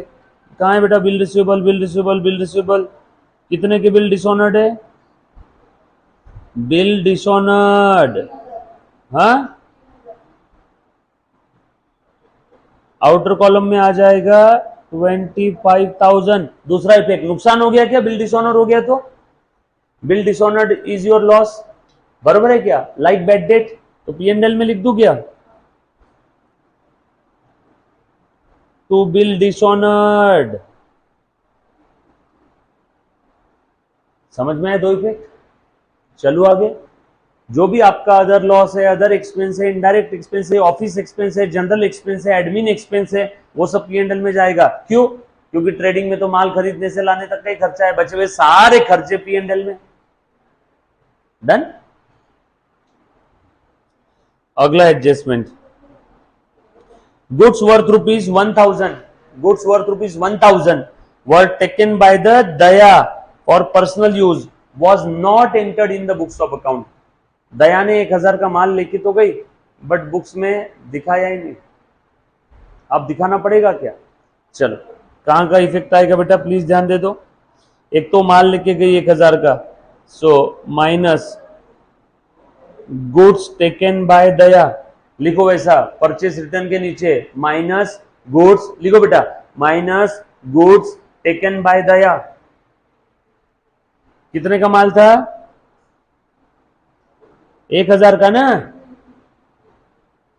और दया दया दया दया के कैपिटल में से माइनस कर दो, माइनस ड्रॉइंग 1000. क्या बोलते हो? सही है. 1000 के दो इफेक्ट समझ में आए बेटा? सो 1000 का आपका माल कम हो गया और 1000 का आपका दया का कैपिटल कम हो गया क्योंकि पर्सनल पर्पस के लिए लिया था. यस और नो? चलो आगे. क्लियर बेटा? Next adjustment, write off 1800 as a bad debt. Bad debt कितना राइट ऑफ करना है बेटा? 1800. और आरडीडी कितना बोला है क्रिएट करने? 5%. आ जाओ अब अच्छे से ध्यान दे दो सब लोग. सारी चीजें छोड़ दो, पेन पेपर सब नीचे रख दो और अच्छे से ध्यान दो बेटा. आ जाओ. 1800 बैड डेट है और आरडीडी क्रिएट करना है बेटा 5% ऑन द डेटर्स. आ जाओ. पुराना वाला आरडीडी कितना था? 1800 था ना. एक सेकेंड ना. RDD working note. मुन्ना बच्चे से ध्यान देना. आरडीडी क्यों क्रिएट करते हैं? हमें ऐसा लगता है कि कोई डेटर शायद फ्यूचर में पैसा नहीं देगा. कंजर्वेटिज्म कॉन्सेप्ट कहता है कि अगर फ्यूचर में कोई लॉस होने वाला है, कंजर्वेटिज्म कॉन्सेप्ट कहता है अगर फ्यूचर में कोई लॉस होने वाला है तो उस लॉस को आज ही रिकॉग्नाइज कर लो. हमें ऐसा लगता है कि फ्यूचर में 5% लोग शायद पैसा नहीं देंगे तो हम लोग अभी से उसके लिए प्रोविजन क्रिएट कर लेते हैं. राइट? पक्की बात. आज आप देखो जरा मैं कैसे कर रहा हूँ, प्लीज ध्यान देना बेटा सब लोग. सो ये आपका P&L अकाउंट के अंदर में मैंने बैड डेट लिखा हुआ है. यहाँ पे कितना है? 1000 है क्या? इसको थोड़ा सा ऊपर लिखता हूं मैं, टू बैड डेट 1000. बराबर है. ये 1000 कहां पे दिया हुआ था? ट्रायल बैलेंस में. मतलब ये पुराना वाला बैड डेट है. ऑलरेडी इसका इफेक्ट हो गया इसीलिए हमने बस P&L के अंदर में दिखाया. एक बार इसको एक बार वापस बताता हूं. ट्रायल बैलेंस में जो भी आइटम दिए रहते हैं हिडन एडजस्टमेंट के अलावा, ट्रायल बैलेंस में जो भी आइटम दिए होते हैं उन सभी का अकाउंटिंग हो गया इसीलिए ट्रायल बैलेंस में आए. नहीं तो क्यों आते थे? अरे यस और नो? उन सभी का अकाउंटिंग हो गया इसीलिए ट्रायल बैलेंस में आए ना. Journal entry, ledger posting, balancing सब होने के बाद ही आते हैं ना. मतलब उनका अकाउंटिंग हो गया है. मतलब उनका अब सिर्फ क्या देना है? फाइनल अकाउंट के अंदर में डिस्क्लोजर. उनका फाइनल अकाउंट में एक जगह पे डिस्क्लोजर. इसीलिए ट्रायल बैलेंस के अंदर में जो भी आइटम होते हैं उनका फाइनल अकाउंट में यानी ट्रेडिंग या P&L या बैलेंस शीट, ट्रेडिंग या P&L या बैलेंस शीट तीनों में से कोई तो एक जगह पे सिर्फ एक बार डिस्क्लोजर आता है.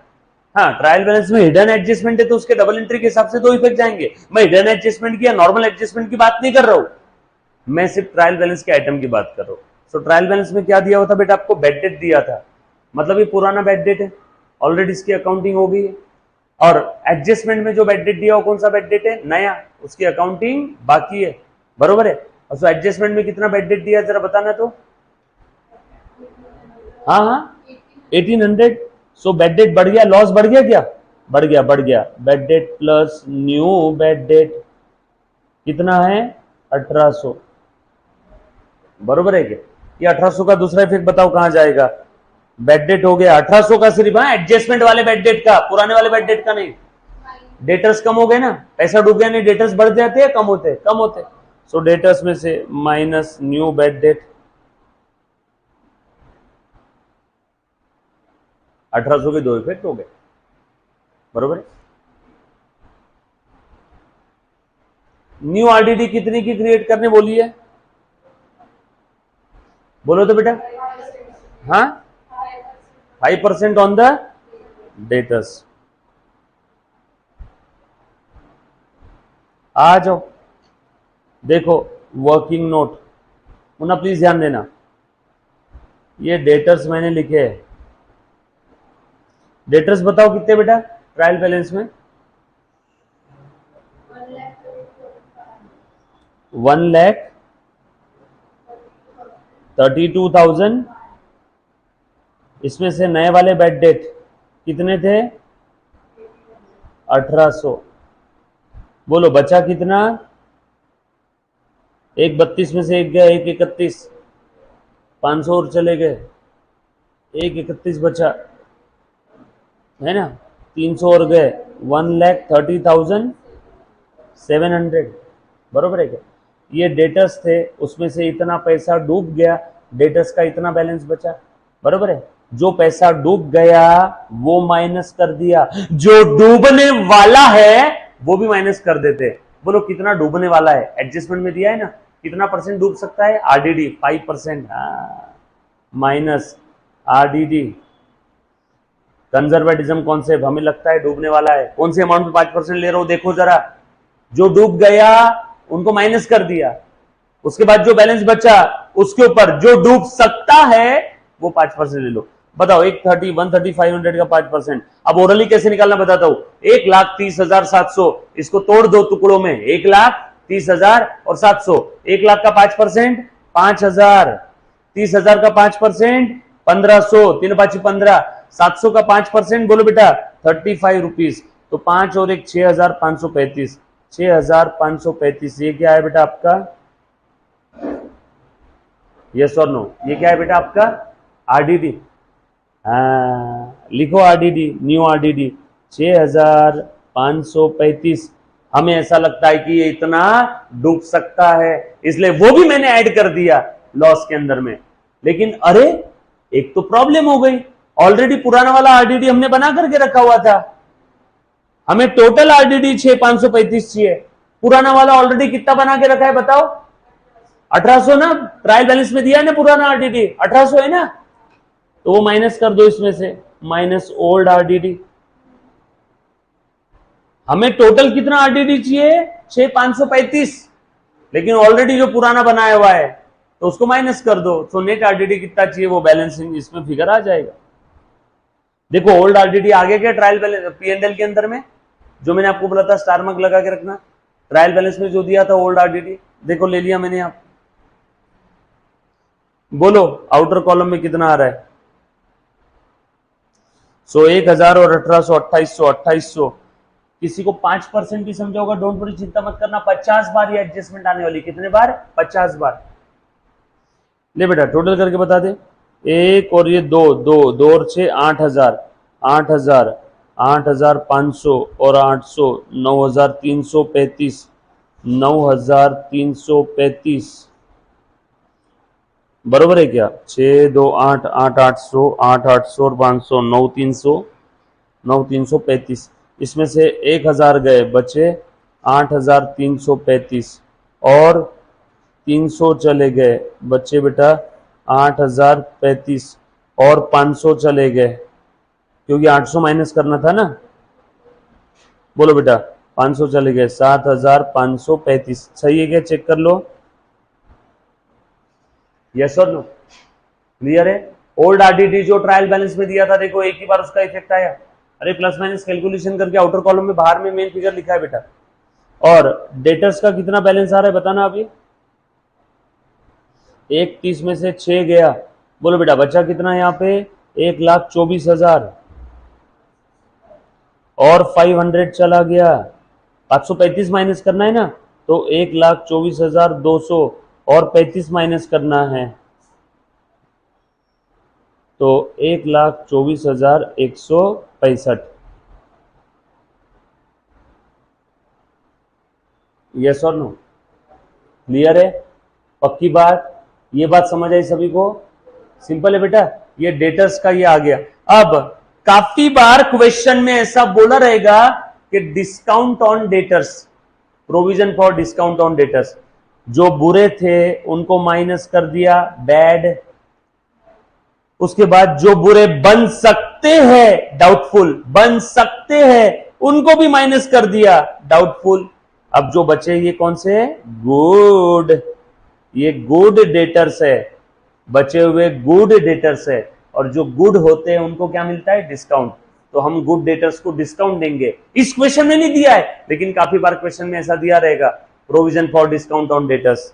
तो minus provision for discount on debtors, ये जो भी परसेंटेज रहेगा इसके ऊपर निकालना। इस क्वेश्चन में नहीं है, इसलिए closing balance of the debtors to be shown in the balance sheet. बोलो बेटा कितना आ जाएगा, बताओ फटाफट से। सिंपल था। चल, आरडीडी माइनस कर दिया आपने, डेटर में से भी ले लिया ना।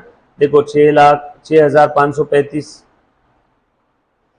डेटर्स के लिए अलग से नोट बनाए तो भी चलेगा, minus new RDD 6,535, outer column में 1,24,000, कितने थे बेटा डेटर्स बता देना, 1,24,165। आ गया क्या? कौन से आइटम का दो इफेक्ट नहीं समझा बताओ? बैड डेट के दो इफेक्ट आ गए, एक डेटर से कम और एक पीएनएल के डेबिट में। आरडीडी के भी दो इफेक्ट आ गए, एक डेटर से कम और पीएनएल के डेबिट में। और जो पुरानी वाली आरडीडी थी ट्रायल बैलेंस में जो दी थी उसका एक ही जगह डिस्क्लोजर है, देखो सिर्फ पीएनएल के अंदर में। राइट, पक्की बात। चलो बेटा आगे, लिख लिया सभी ने? हाँ बोलो बेटा। Next, goods of ₹6,000 were sold but no entry was made in the books of account. 6,000 का माल बेच दिया बट उसका कोई एंट्री नहीं किया। अब कर लेते, कुछ बोला नहीं माल कैसे बेचा है। कैश मत अज्यूम करना यहाँ पे, क्यों मालूम है क्या? क्योंकि कैश बैंक का फाइनल बैलेंस दे दिया है, हम लोग ऐसा समझेंगे उधारी में बेचा है।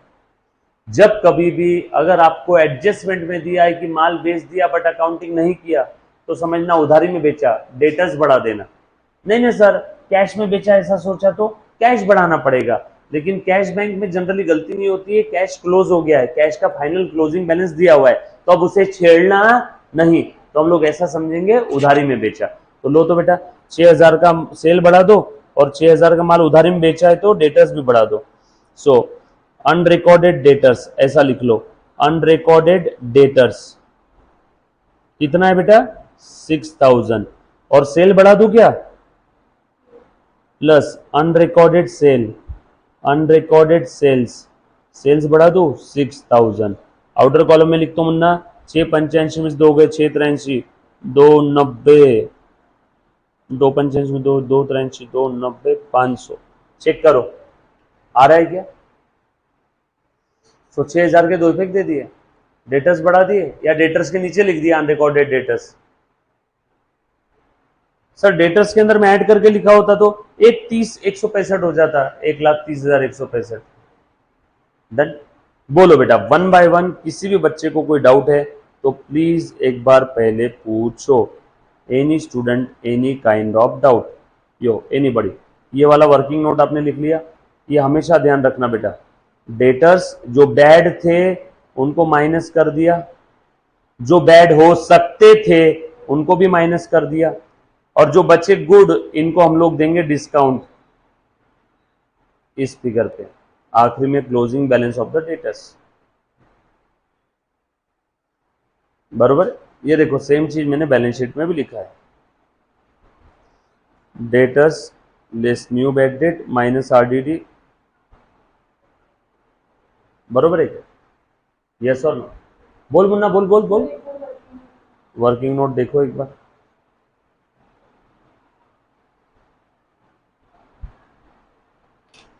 ये तीन चीज ध्यान रखना है, 1 2 3। सर सीक्वेंस भी ये रहेगा, हाँ फॉर्मेट भी ये रहेगा, हाँ इससे बाहर कुछ नहीं आएगा। लॉजिक समझ में आए?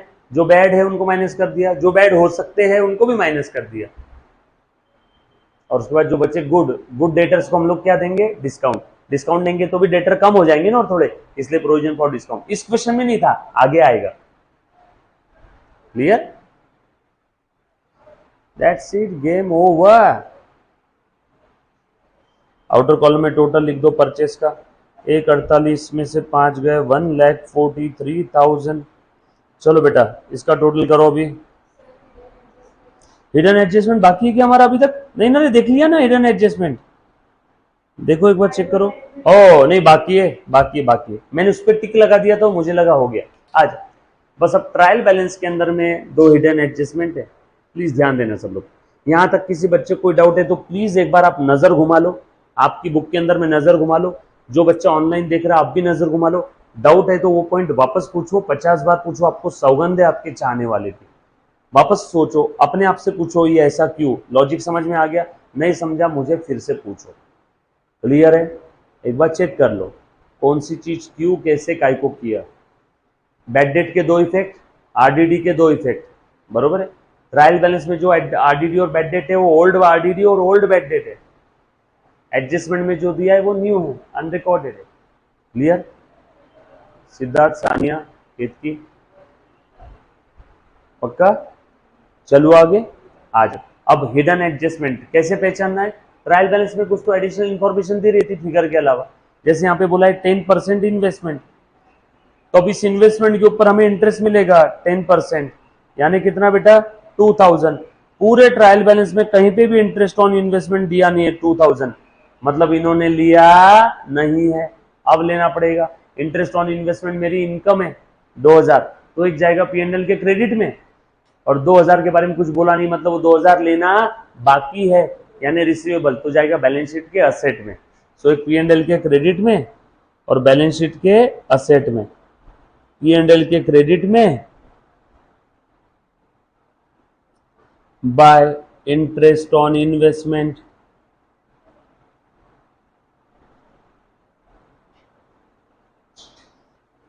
बराबर है क्या? 20,000 इंटू 10%, और दूसरा बैलेंस शीट के असेट में interest receivable, interest receivable, interest receivable, right. दूसरी हिडन एडजस्टमेंट, एडवर्टीजमेंट का 9 मंथ का ही दिया हुआ है। अब ये 4500 ये 9 महीने का है, तो बोलो मुन्ना 12 महीने का कितना आएगा? 3 महीने का और ऐड करना पड़ेगा ना उसमें, 3 महीने का निकाल लो, ये लो 3 महीने का निकालते हैं, ये 9 महीने का है ना, मतलब 3 महीने का और देना है, तो 3 महीने का निकालते हैं। बोलो बेटा कितना आ जाएगा? 1500 रुपए। 4500 9 महीने का, 4500 डिवाइडेड बाय 9, 9 5 4, बरोबर है क्या? सो ये इसका आंसर आया 500, 500 इंटू 3 1500, यस और नो? सो 3 महीने का एडवर्टीजमेंट कितना है? 1500। वो 3 महीने का पूरे ट्रायल बैलेंस में कहीं पे कुछ नहीं दिया है, अब लेना पड़ेगा क्या? सो ले लो 1500 एडवर्टीजमेंट एक्सपेंस। देख रहे मुन्ना, देख रहे बेटा, ए मुन्ना, प्लस आउटस्टैंडिंग एक्सपेंस 1500 रुपए 3 मंथ्स के, कितना हो गया? 6000, बरोबर ना? एडवर्टीजमेंट एक्सपेंस दिए हुए थे 4500, 3 महीने के देना बाकी है, देना बाकी है, इसलिए रिस्पेक्टिव एक्सपेंस में ऐड कर दिया।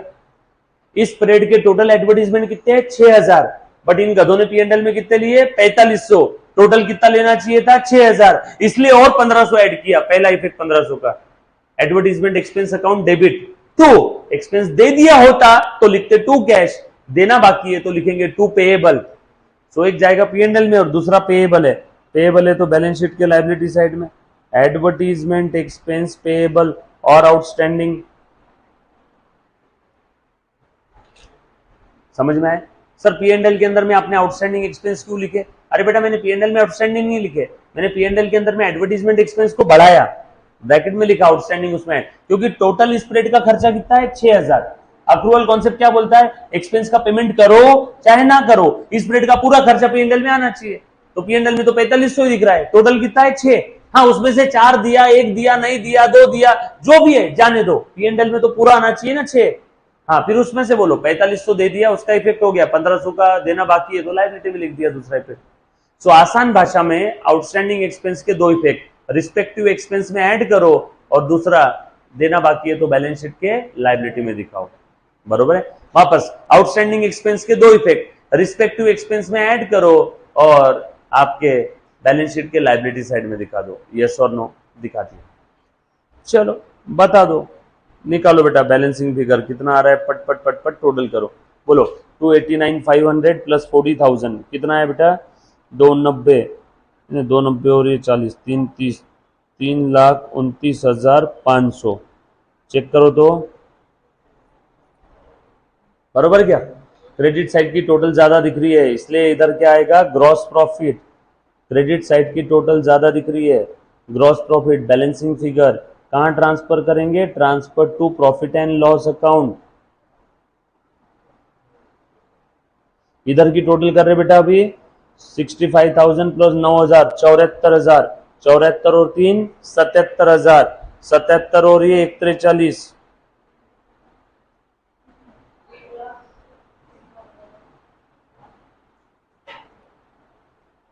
2,20,000। 3,29,500 में से 2,20 माइनस कर दिए, 3,29,500 से 2,20 माइनस कर दिए, बोल बेटा 3,29,500 में से 3,29,500 में से पहले 2 लाख माइनस कर दो, बचा 1,29,500, फिर और 20,000 माइनस कर दो, बचा 1,09,500। तो 1,09,500 ये आया कि आपका ग्रॉस प्रॉफिट बैलेंसिंग फिगर, सही है। चलो आगे, समझ में आया कैसे किया, जो चीज नहीं समझ में आई प्लीज प्लीज प्लीज पूछो। वापस बताता हूँ, डोंट वरी, वापस बता, 10 बार देखेंगे, चिंता मत करो बेटा। आरडीडी का एडजस्टमेंट में एक बच्चे को तकलीफ है, वापस देखेंगे बेटा, डोंट वरी। लिख लिया सभी ने, ग्रॉस प्रॉफिट कहां जाएगा, अब ये टोटल चेक कर लिया बेटा सभी ने। सो बाय ग्रॉस प्रॉफिट 1,00,000 कितना था बेटा, 9,500, बरोबर। रफ वर्किंग के लिए पेपर में पेज, एग्जाम में पेज मिलता है, साथ में ब्लैंक पेज भी लेके जा सकते हो आप, और एग्जाम में भी मिल जाता है बेटा। चलो करो टोटल। हाँ, इधर की मैं डेबिट साइड की टोटल कर रहा हूँ, आप क्रेडिट साइड की टोटल करो, जो साइड की टोटल ज्यादा है वो दोनों साइड में लिख देना और बैलेंसिंग फिगर लिख देंगे। फिर मैं डेबिट की कर रहा हूँ 7,000, हाँ ले रहे बेटा 7,000 और ये 8, 8 और 2 10, 10 और 6 16, 16 और 3 कितना है बेटा 19, 19 और 3 22, 22 और 3 25। पहले हजार की टोटल कर लिया मैंने, उसके बाद वो 100 वाली टोटल करता हूँ, 500, 200, 700, 700 और 300, 1000, 1000 और 700, 1700, 1700, 400, 2100, ये आ गए 2100, ठीक है।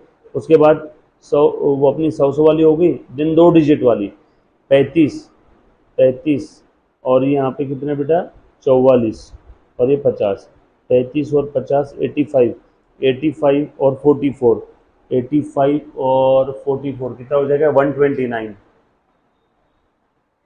सो ये कितना हो गया बेटा आपका, देखो तो ज़रा फटाफट से टोटल कर लेना इसका, सारी चीज़ें ले ली मैंने, 25 और 2 27,000, 229। ये डेबिट साइड का टोटल आ रहा है ना इसका, और तो कुछ छूटा नहीं है, सब ले लिया मैंने। क्रेडिट साइड का टोटल कितना आ रहा है बेटा, 1,9 और 1,10, 1,12, 1,13,300, 1,13,300, सही है क्या, बरोबर है ना। चलो 1,13,300 में से ये डेबिट साइड का टोटल है, ये क्रेडिट साइड का, क्रेडिट साइड का टोटल बड़ा इसलिए दोनों साइड में मैं लिख देता हूं। बैलेंसिंग फिगर, क्रेडिट साइड का टोटल ज्यादा है मतलब प्रॉफिट है, so to net profit balancing figure कहां पे ट्रांसफर करेंगे, बैलेंस शीट में, कैपिटल में। निकाल बेटा नेट प्रॉफिट कितना आ रहा है, 1,13,300 में से 27,229 माइनस करो, 1,00,000 ले रहा हूँ, 13,300 आखिरी में देखते हैं, इसमें से 27,000 पहले माइनस करूंगा, बचा कितना बेटा 30 गए 70 और 27 73 ना, एक में से 30 गए, बचे कितने 70,000, 30 ने यानी थे 30 गए 70 है ना, 3 73,000, 73,000 बचे हैं। अब और क्या माइनस करना है, 200 माइनस करना है, तो 72,800, और क्या माइनस करना है 29 माइनस करना है ना, 29 माइनस करना है, 800 में से 30 गए 770, 771, बरोबर है क्या, सो 72,771 प्लस ये 13,300 थे ना, 72 और ये 13, 85,700 और 300 हजार, 86,000 बरोबर है क्या? 86,071 राइट, 86,071। ए बाबा ये करो मेरे साथ साथ, 86,071 ये लिख दो बेटा यहाँ पे प्रॉफिट में। अब 86,071 ये आया नेट प्रॉफिट। किस किस को देंगे? दया और क्षमा को। कौन से रेशो में? इक्वल है क्या? चेक करो रेशो, 1:, आधा आधा बांट दो, बरोबर है क्या? आधा आधा बांट दो, 86,000 का आधा 43,000, 43,000, 71 का आधा 70 का आधा 35, 35, 1 रुपए का आधा 50 पैसा, 50 पैसा। सो 43,035.5, 43,035.5 प्रॉफिट, 43,000 बरोबर ना, प्लस प्रॉफिट 43,035.5। आउटर कॉलम में लिख लो बेटा टोटल, लिखो बताओ कितना आ रहा है।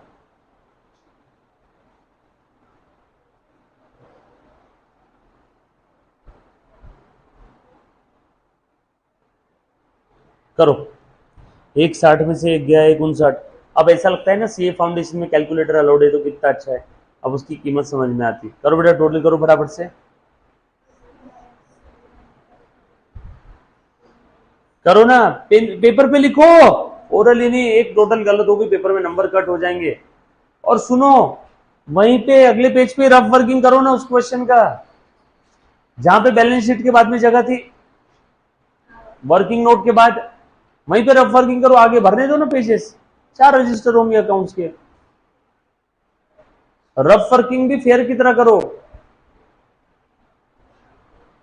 बोलो 160 और ये 43, 2,03,035, तो 2,02,035.5 और एक 20 और ये 43, 1,63,035.5। चलो मैं लाइबिलिटी साइड की टोटल कर रहा हूं, आप असेट साइड की टोटल कर लो बेटा अभी।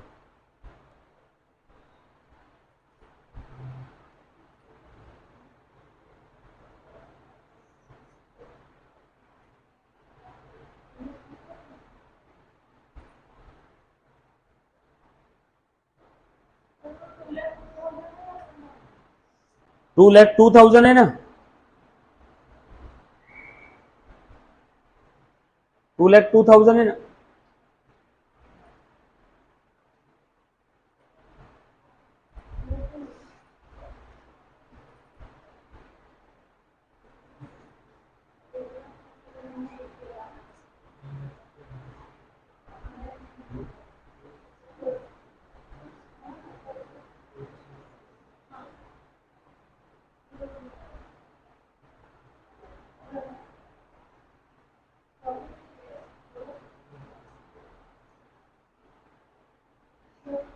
हाँ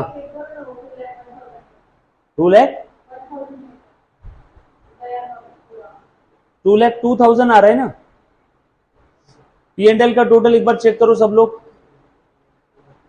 पी एंड एल का टोटल चेक करो बेटा एक बार।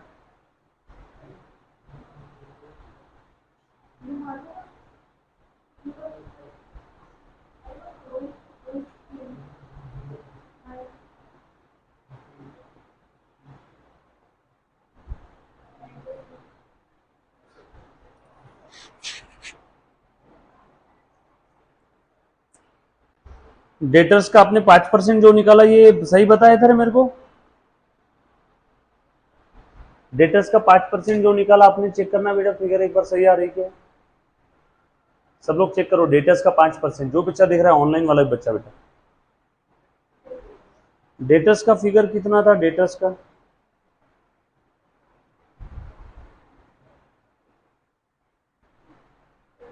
सही है,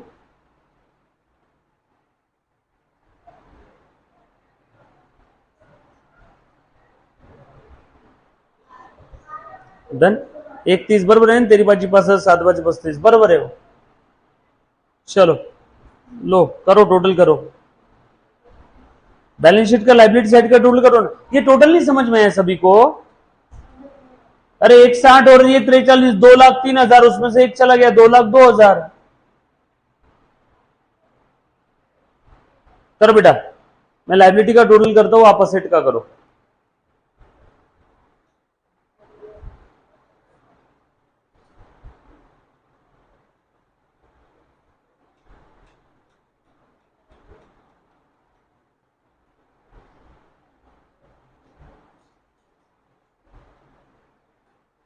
कर लिया बेटा टोटल? 2,02,000 और ये 1,63। देखो यहाँ पे साइड में टोटल कर रहा हूँ। 2 लाख और एक ये 3 लाख, 2 लाख और ये 3 लाख, 3 लाख, 3 लाख, 3 लाख, 3 लाख, ठीक है 3 लाख। उसके बाद हजार हजार वाला ये 2,000 और ये 63,000, 65,000, 65 और 14, 79,000, 79,000 और ये 98 और ये 99,000, 9 9 18 80 8 8 16 88 8 8 16 1 7 और 1 8 और 9 17, 1,78,000। हजार हजार वाला भी कर दिया। अब 500 500 वाला, 100 200 वाला है ना, ये 200, ये कितना है बेटा? यहाँ पे 200 है, 235 है, ये 500 है, 500 200 700, 700 500 1200, 700 500 1200, 700 1900, सो 1900। उसके बाद 100 10 20 वाली फिगर, ये 35 35 70, ये 70 और ये 50 पैसा 50 पैसा 1 रुपया, सो 3 लाख, एक 4,78,000, 4,78, 4,79, 4,79,971, 4,79,971 आ रहा है क्या देखना? 4,78, 4,79, हाँ 4,79,971, 4,79,971। चेक कर लो, 4,79,971 दोनों साइड का टोटल करके देखो। करो बेटा, इधर का भी टोटल मैं ही करके दूं? आ जाओ, मैं ही कर देता हूं।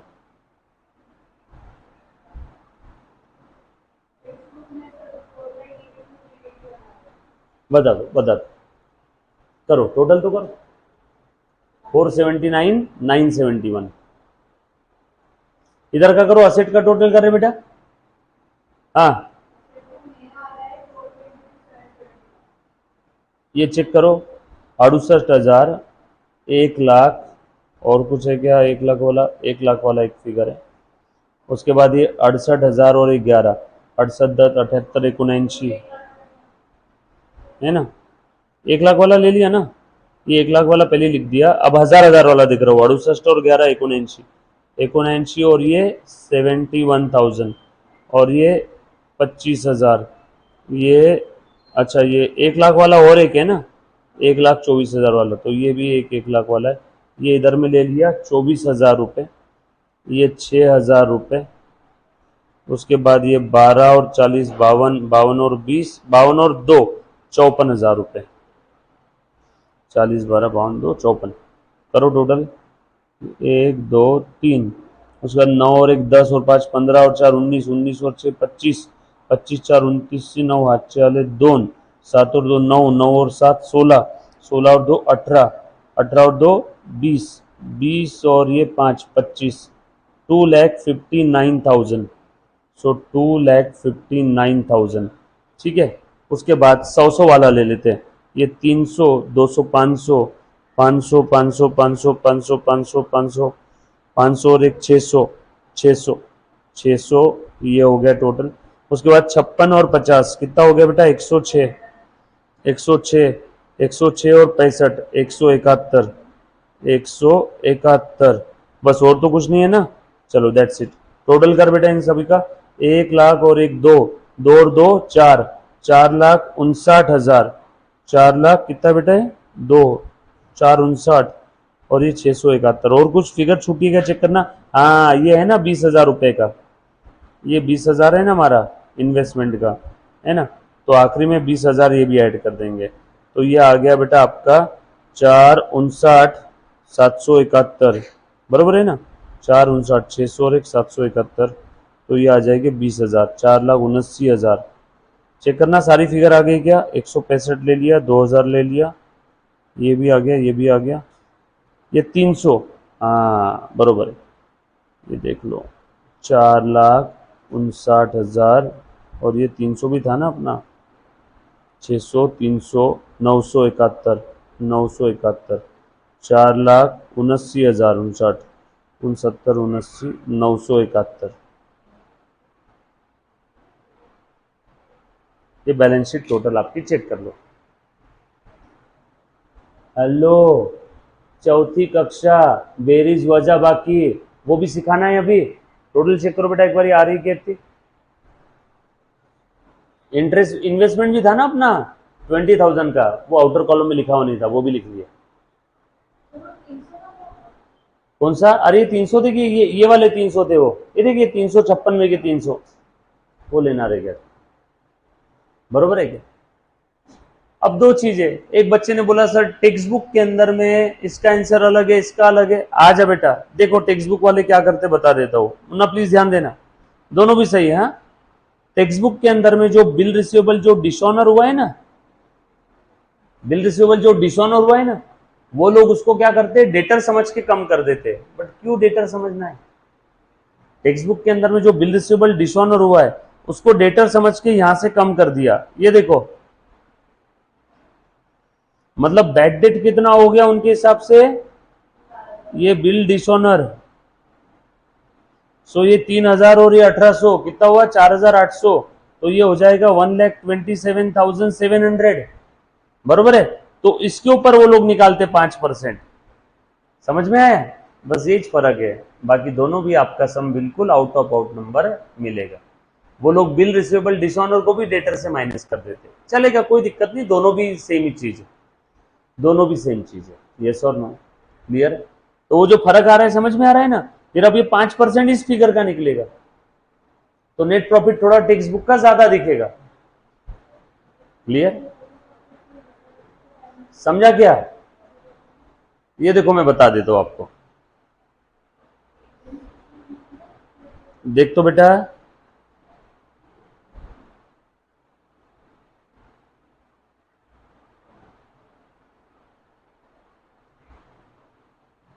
ये बघा सन्डे डेटर्स, बिल डिसऑनर्ड, बरोबर है क्या? अनरिकॉर्डेड सेल को भी उन्होंने इसी के अंदर में ले लिया, बरोबर है, सब कुछ डेटर्स में लेकर के, और फिर निकाला उन्होंने बैड डेट वगैरह का नया फिगर। हाँ, सब उन्होंने डेटर्स में ही ऐड कर लिया, दोनों भी चलेगा, कोई गलत प्रोविजन नहीं है। सर एक बार आप इनके हिसाब से, बुक वालों के हिसाब से भी बता दो। ये लो, बुक वालों के हिसाब से बता देता हूं, साइड में लिखता हूं ताकि आपको दोनों भी चीज समझ में आए बेटा।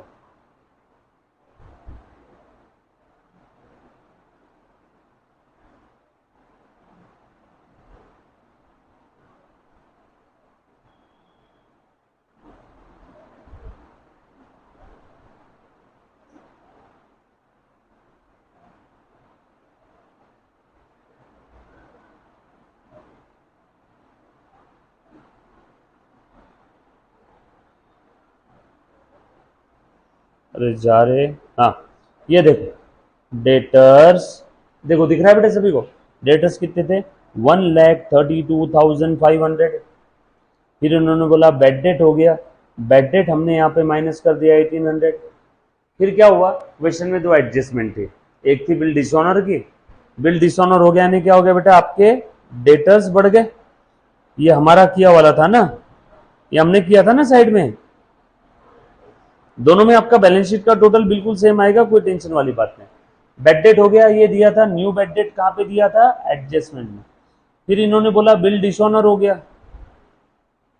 कितने के बिल डिसऑनर हुए 3,000 के, ये भी कहां दिया है, एडजस्टमेंट में। ये बिल डिसऑनर का एक इफेक्ट डेटर्स में और दूसरा इफेक्ट पी एंड एल में, वो तो हमने ले लिया।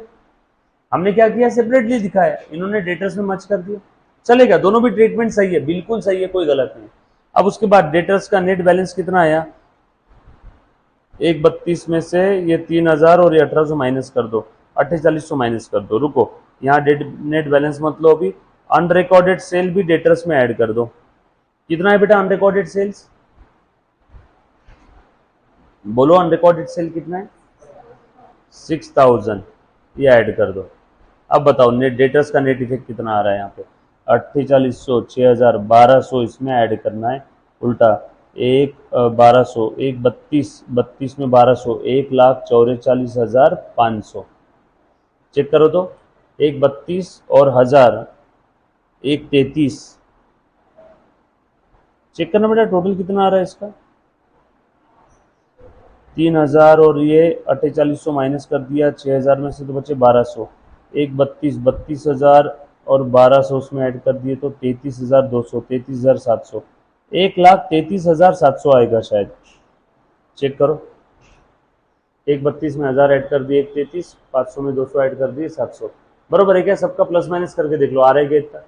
ये आया बेटा आपका बैलेंस डेटर्स, बरोबर है। अब इस डेटर के ऊपर ये लोग क्या किए मालूम है, प्लीज ध्यान देना, अब इस डेटर के ऊपर इन्होंने आरडीडी लिया 5%, हमने किसके ऊपर लिया बेटा 31,700 पे, अल्टीमेट दोनों का भी बैलेंस शीट से आएगा। इन्होंने बस क्या किया, बिल डिसऑनर और अनरिकॉर्डेड डेटर्स को भी, अनरिकॉर्डेड सेल्स को भी इन्होंने डेटर में एडलेस किया। हमने क्या किया, हमने उसका इफेक्ट अलग से लिया, बरोबर है। दोनों भी केस में बैलेंस शीट बिल्कुल टैली रहेगी, दोनों केस में ट्रीटमेंट बिल्कुल सही रहेगी।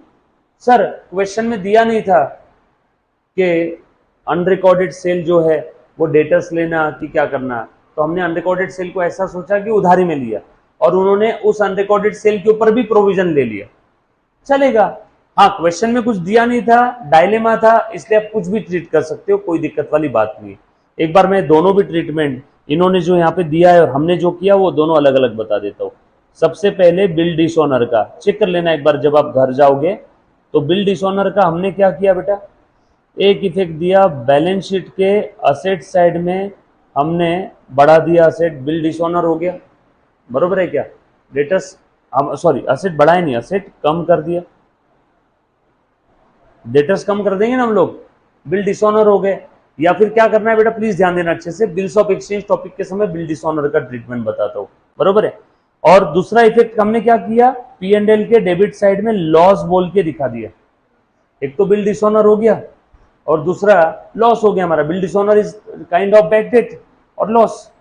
दूसरा अनरिकॉर्डेड सेल को हमने क्या किया बेटा, एक इफेक्ट दिखाया उसका सेल्स में और दूसरा इफेक्ट कहां दिखा दिया, बैलेंस शीट के असेट साइड में हमने डेटर्स बढ़ा दिए। इन्होंने क्या किया, इन्होंने डेटर्स के अंदर भी तो बढ़ा दिया और उसके ऊपर भी आरडीडी ले लिया, उसके बाद में ये बिल डिसऑनर का हो गया, को बाकी बैड डेट का हमारा इसका प्रोविजन बिल्कुल सेम है। तो ये दो आइटम और ये दोनों के बारे में क्वेश्चन में कुछ दिया नहीं था, इसीलिए चाहे हमारे साइड से कर लो चाहे जैसा टेक्स्ट बुक में दिया वैसा कर लो, अगर हमारी तरफ से गलत होता तो डेफिनेटली हमारी बैलेंस शीट भी यहाँ पे टैली नहीं होती। हमने हर एक चीज वैसी ही उसका इफेक्ट दिया जैसा अकाउंटिंग के दुनिया में जैसे अकाउंटिंग स्टैंडर्ड या प्रिंसिपल बताते वैसे ही हमने इफेक्ट दिया है, हमने कोई भी इफेक्ट अलग तरीके से नहीं दिया। आपको फर्क बताया कहां पे आ रहा है, बिल डिसऑनर का और अनरिकॉर्डेड सेल का। अब उसके बारे में क्वेश्चन में इंफॉर्मेशन दिया नहीं तो हम करेंगे क्या, यस और नो। सर हमारी जो एग्जाम होती है 12th की वो रिटर्न एग्जाम है, तो वहां पे हम लोग अजम्पशन लिख सकते हैं क्या, बिल्कुल लिखना ही पड़ेगा। इन्होंने देना चाहिए था ना, अनरिकॉर्डेड सेल है, सेल तो कर दिया लेकिन रिकॉर्ड नहीं किया, तो कुछ बच्चा ये भी तो सोच सकता है कि कैश में हुआ होगा, कुछ बच्चा ये सोच सकता है क्रेडिट हुआ होगा, यस और नो। बिल डिसऑनर हो गए तो कुछ बच्चे ऐसा भी सोच सकते हैं कि बिल डिसऑनर हो गए तो हमारा नुकसान हो गया तो सही है लेकिन डेटर्स बढ़ गए, मुझे सामने वाले पार्टी से बिल का पैसा लेना था, अब बिल तो डिसऑनर हो गया, तो अब उसको हम लोग बोलेंगे भैया बिल विल साइड में रख, तो मेरा डेटर बन गया, बिल्स ऑफ एक्सचेंज में आएगा। या कुछ बच्चे ऐसा भी सोच सकते हैं सर बिल डिसऑनर हो गया ने रिसीवेबल कम हो गया, रिसीवेबल कम हो गया ने वहां पे एसेट साइड में कम होगी, बैलेंस शीट के एसेट साइड में जो है। यहाँ पे जहां कहीं पे भी क्वेश्चन में इंफॉर्मेशन अधूरी दिया है वहां पे you can take any assumption, है ना, डोंट वरी। यहाँ पे आरडीडी वाला और एक बिल डिसऑनर वाला जो किस्सा आपको समझने में दिक्कत आए वो आगे वापस बार बार आने वाला है, काळजी करू नका, चिंता मत करो, वापस ये चीजें आपकी होगी बेटा अच्छे से, ठीक है। एक बार फिर भी अगर किसी बच्चे को बिल डिसऑनर के अंदर में तकलीफ आती है तो सिर्फ एक बार मैं बताना चाहूंगा ट्रांजैक्शन होते कैसे, ध्यान देना। ये है अन्ना, अन्ना ने बन्ना को उधारी में माल बेचा, 5,000 का क्रेडिट सेल। बन्ना के पास पैसा नहीं था तो अन्ना ने बोला रुक, मैं तेरे ऊपर एक ड्राफ्ट बनाता हूँ और ड्राफ्ट बनाने के बाद तू उस ड्राफ्ट को एक्सेप्ट करके मुझे दे दे। तो एक ड्राफ्ट बनाया, है ना। जैसे उस ड्राफ्ट को इसने एक्सेप्ट किया, उस ड्राफ्ट के अंदर में ऑर्डर दिया हुआ था बन्ना को, तेरे पास आज पैसा नहीं है ना, मुझे तेरे ऊपर भरोसा नहीं, मैं तेरे ऊपर एक ड्राफ्ट बना रहा हूँ और उसके अंदर में लिख रहा हूँ 5,000 रुपए तू इतने इतने दिन बाद तू इस चीज को दे देगा। जैसे ही बन्ना ने उसे एक्सेप्ट किया और एक्सेप्ट करके वो ड्राफ्ट इसे वापस दिया, वो ड्राफ्ट अब इसके लिए हो जाएगा बिल रिसीवेबल और बन्ना के लिए हो जाएगा बिल पेएबल। अब ये बिल रिसीवेबल जब इसने ड्यू डेट के दिन पैसा लेने गया बन्ना से, है ना, बिल रिसीवेबल का एक ड्यूरेशन होता है ना। उधारी के ट्रांजैक्शन में जब कभी भी सामने वाले पार्टी के ऊपर हमको भरोसा नहीं है तो हम लोग सामने वाले पार्टी के ऊपर बिल ड्रॉ करते हैं और जैसे ही वो पार्टी बिल को एक्सेप्ट कर लेती है तो इसके लिए हो गया बिल रिसीवेबल, इसको 5,000 लेने, इसके लिए हो गया बिल पेएबल। अब ड्यू डेट के दिन इसने बिल का अपमान कर दिया, दिया ही नहीं पैसा। ड्यू डेट के दिन जब बन्ना ये बिल लेके गया इसके पास, इसने बोला था 2 महीने बाद दूंगा, तो इसने बोला ठीक है 2 महीने बाद का ऑर्डर ड्राफ्ट करता हूं, साइन कर चल। उधारी वाले ट्रांजैक्शन में जब कभी भी सामने वाले पार्टी से पैसा आने के चांसेस कम रहते हैं तो हम उसके ऊपर बिल ड्राफ्ट करते हैं और जैसे ही उसने बिल एक्सेप्ट कर लिया वो बिल उसके लिए बन जाएगा पेएबल और हमारे लिए बन जाएगा रिसीवेबल। यस और नो। और ड्यू डेट के दिन जब मैं पैसा लेने गया, उसने पैसा नहीं दिया, मतलब बिल का क्या कर दिया, अपमान कर दिया। तो अब इसका होता क्या है, अब मैंने जब लिया था बिल तब मैंने एंट्री पास किया था bill receivable account debit to Banna, बरोबर है क्या। अब बिल का अपमान हो गया तो exact reverse entry, Banna account debit to bill receivable, bill dishonour हो गया ना। और बन्ना मेरा फिर से क्या बन गया, डेटर। बन्ना मेरा फिर से क्या बन गया, इसीलिए डेटर बढ़ जाते। समझ में आया क्या, are you getting my point. Debtor क्यों बढ़े समझा, पक्की बात, क्लियर। सो अलग अलग तरीके से ट्रीटमेंट है, किताबों के अंदर में चीजें क्लियर दी नहीं रहती है तो हम लोग हमारे हिसाब से यहाँ पे अजम्पशन ले सकते हैं। क्लियर है, पक्की बात। चलो आगे, ऑल सेट। चलो आगे मीन्स आई थिंक आज हम लोगों को यहीं रुकना चाहिए। क्वेश्चन नंबर 1 था, मैं एक चीज बता रहा हूँ, बिलीव मी, अगर इसमें 5% भी आपको समझा होगा ना, मोर देन सफिशिएंट है। पार्टनरशिप फाइनल अकाउंट के अंदर में भरपूर डिटेल में हम लोग सारी चीज देखने वाले, सो चिंता करना मत। All set, done. Thank you very much, love you all, take care, bye bye, stay home stay safe, bye बेटा।